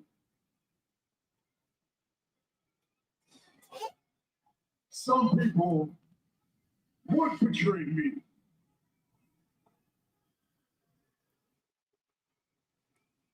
Yeah, and I might do gaming shit, like not. I think PWT will be more sports gaming stuff and like fighting, like, you know, if I do UFC stream or something too, and 2K mostly it'll be.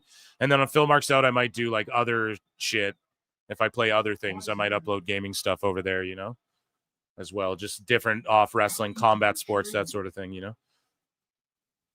And PWT is now incorporating a little more MMA. If you guys haven't noticed, you know, I bring it up a little more, especially with the connection. So Roman's just scolding fucking Paul Heyman right now, and they're chanting, "You fucked up," and Netflix can't censor it at quick enough, and they just shouldn't, period.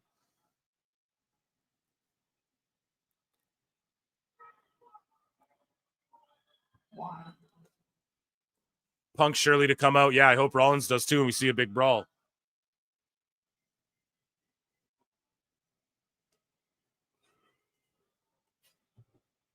They're booing Heyman, bro.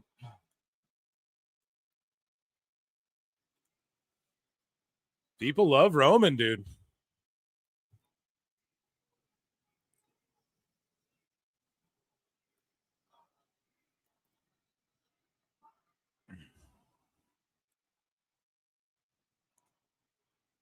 They're chanting asshole at Heyman. This is wild. Yeah, Heyman's so good, dude. You should get a fucking award for how good he acts.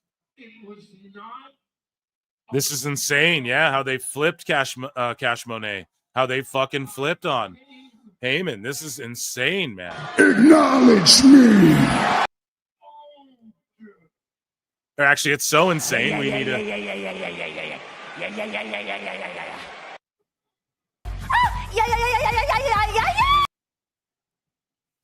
Sacramento, I must be a little confused here. Roman, I must be a little confused, yeah. The way favors work is you usually pay it back yourself, correct?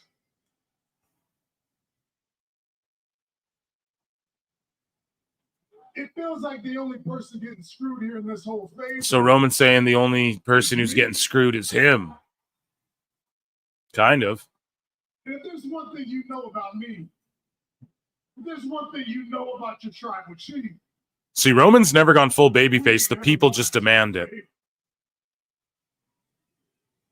Will dump my husband for Roman sign? Oh my God. You what? So I don't owe a favor because I never asked for any help. I never asked for anybody to join me. Yeah. Just divorce her, bro. It's not worth it.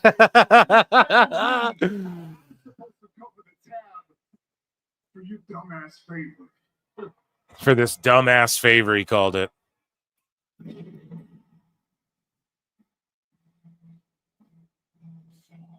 They grabbed the fucking PWT signs.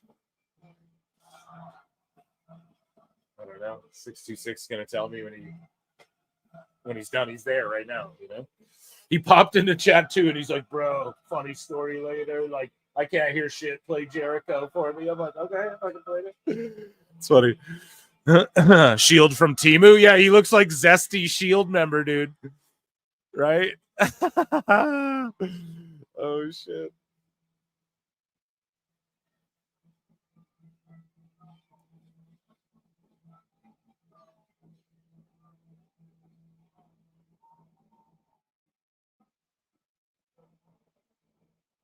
Whoa. It's Mania week. Let's fucking go.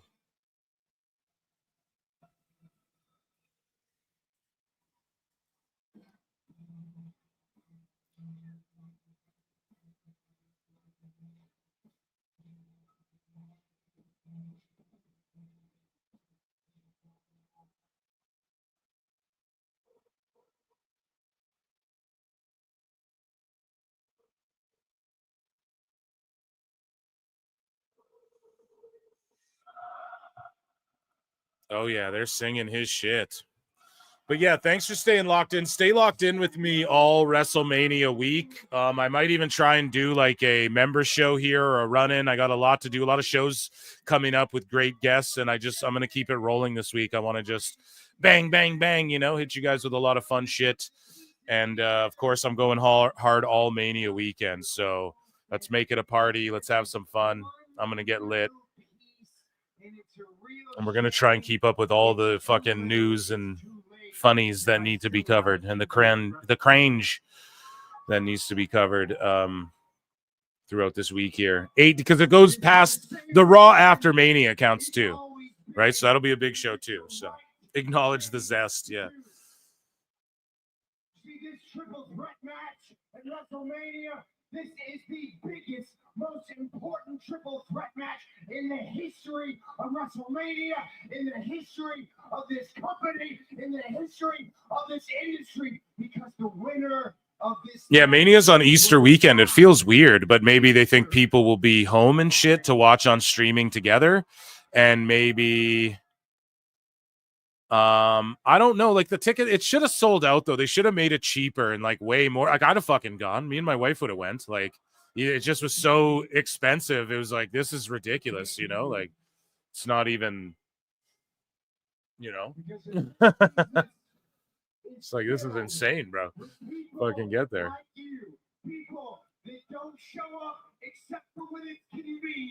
So Seth Cook and Roman telling him that it's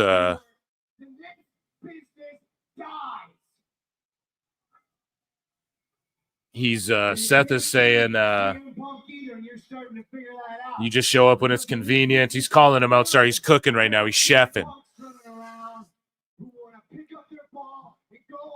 Darkwing Duck reboot coming, but Seth Rogen is producing. If that's true, You fucked up! You fucked up! You fucked up!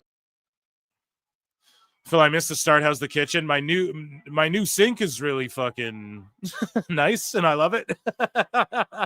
And that's about that. Everything's all fucked up underneath still, but thank you for asking. Thanks for bringing up that trauma. No.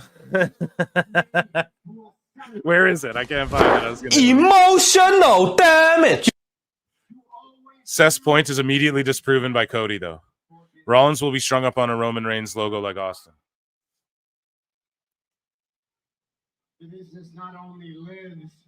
Heyman looking sus. He is, bro. Punk's got to show up. Well, he's already here. We know that, but they're just saving the big pop for his music. Living Color's got to be there, right? One little piece that you haven't quite figured out. Favors don't happen by chance, Roman. Favors are a choice. I chose not to put Paul Heyman in the hospital last week. Seth saying he chose not to put Paul Heyman in the hospital. Whether or not he wants to pay that debt to me. But your wise man, he is dishonorable as they come. He is a scumbag, and I expect nothing. Calling him a scumbag. You what?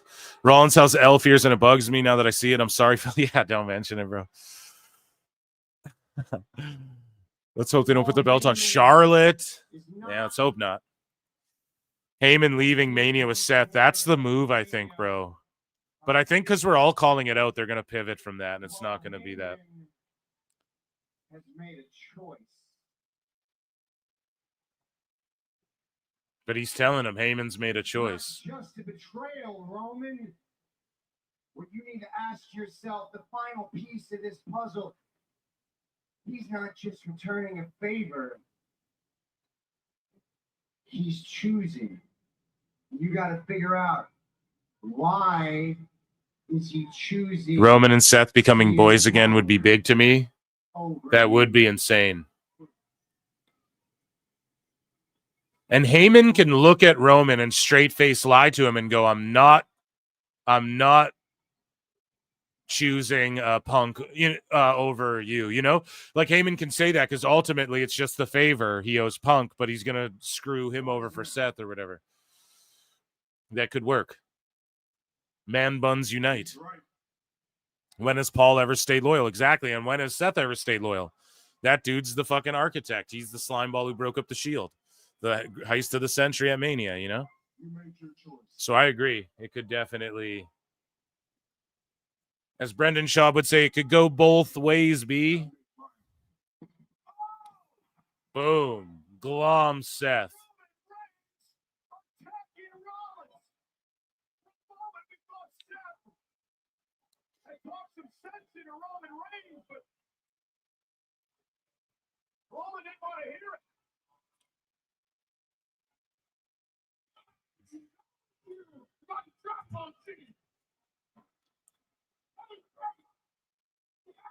Oh, he just pie-faced Heyman, bruv.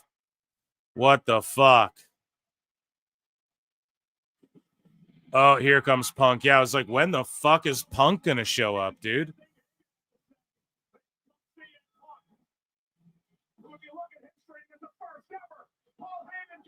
If you look at history, he was the first ever Paul Heyman guy, which I guess he was the first guy that everyone's like, oh, that's a Paul Heyman guy. But he wasn't the first ever, he wasn't the first ever, because the Islanders and all, or whatever, the Head Shrinkers or whoever Heyman used to manage way back when would be Heyman guys first, I guess. But if we're talking about using the moniker, I'm a Heyman guy. Yeah, it was him.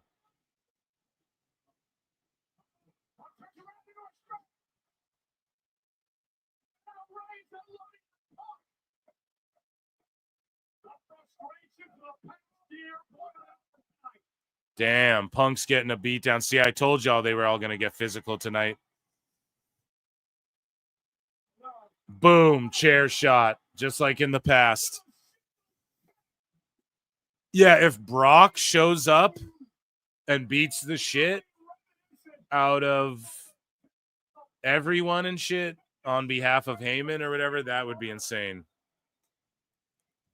Stomp to Punk.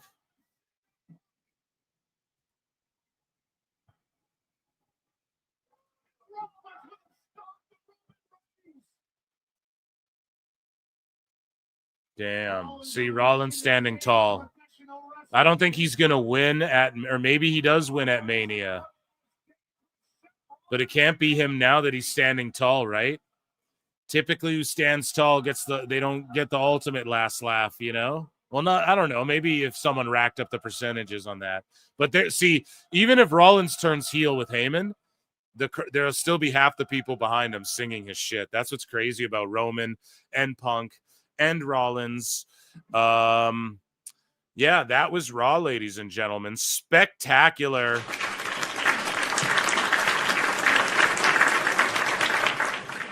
So, guys, I'm streaming 1 billion times and doing 1 billion podcasts this week, so I'm going to head on out of here. I promise this Wednesday we are going to have just such a juicy Dave Meltzer dumb moment of the week. Again, we just had a legendary one, but we're going to have another incredible one. And we also have lots of AEW news, some sickos, tons of WrestleMania sicko meltdowns, amazing stuff. Yes, it's going to be an amazing week of PWT. Make sure you're locked into this channel and these channels and my X and all of that. I appreciate you all for being here. Round of applause, the PWT universe. I appreciate you all. What a Raw. I mean, what can I say? It was a good Raw. It ended well. I will give you guys a Brian because I love you so much. And yes, guys, this Wednesday, be tuned in. Saturday, Sunday, we're live. Monday, again, we're live. I'm going to pop in with Alfred Konuwa podcast coming right away. We're going to preview Mania. That'll be recorded. I got a cool post-Mania show, too, that's going to go awesome on the Tuesday following or whatever. And, yeah, I might hit you guys with a members-only show. Consider becoming a member, supporting what I do. Hit like, hit subscribe, whatever you guys got to do. I love you all so much. Check out Phil Marks Out if you haven't. And yes, another amazing live stream. Until next time, drink lots of water, guys. Stay hydrated this week. Get outside some too, because we're going to be sitting inside a lot fucking watching wrestling. So until next time, I'll see you in the Upside Down. Shout out 626 for tonight. Peace. It's back a bitch. We're about to get vile.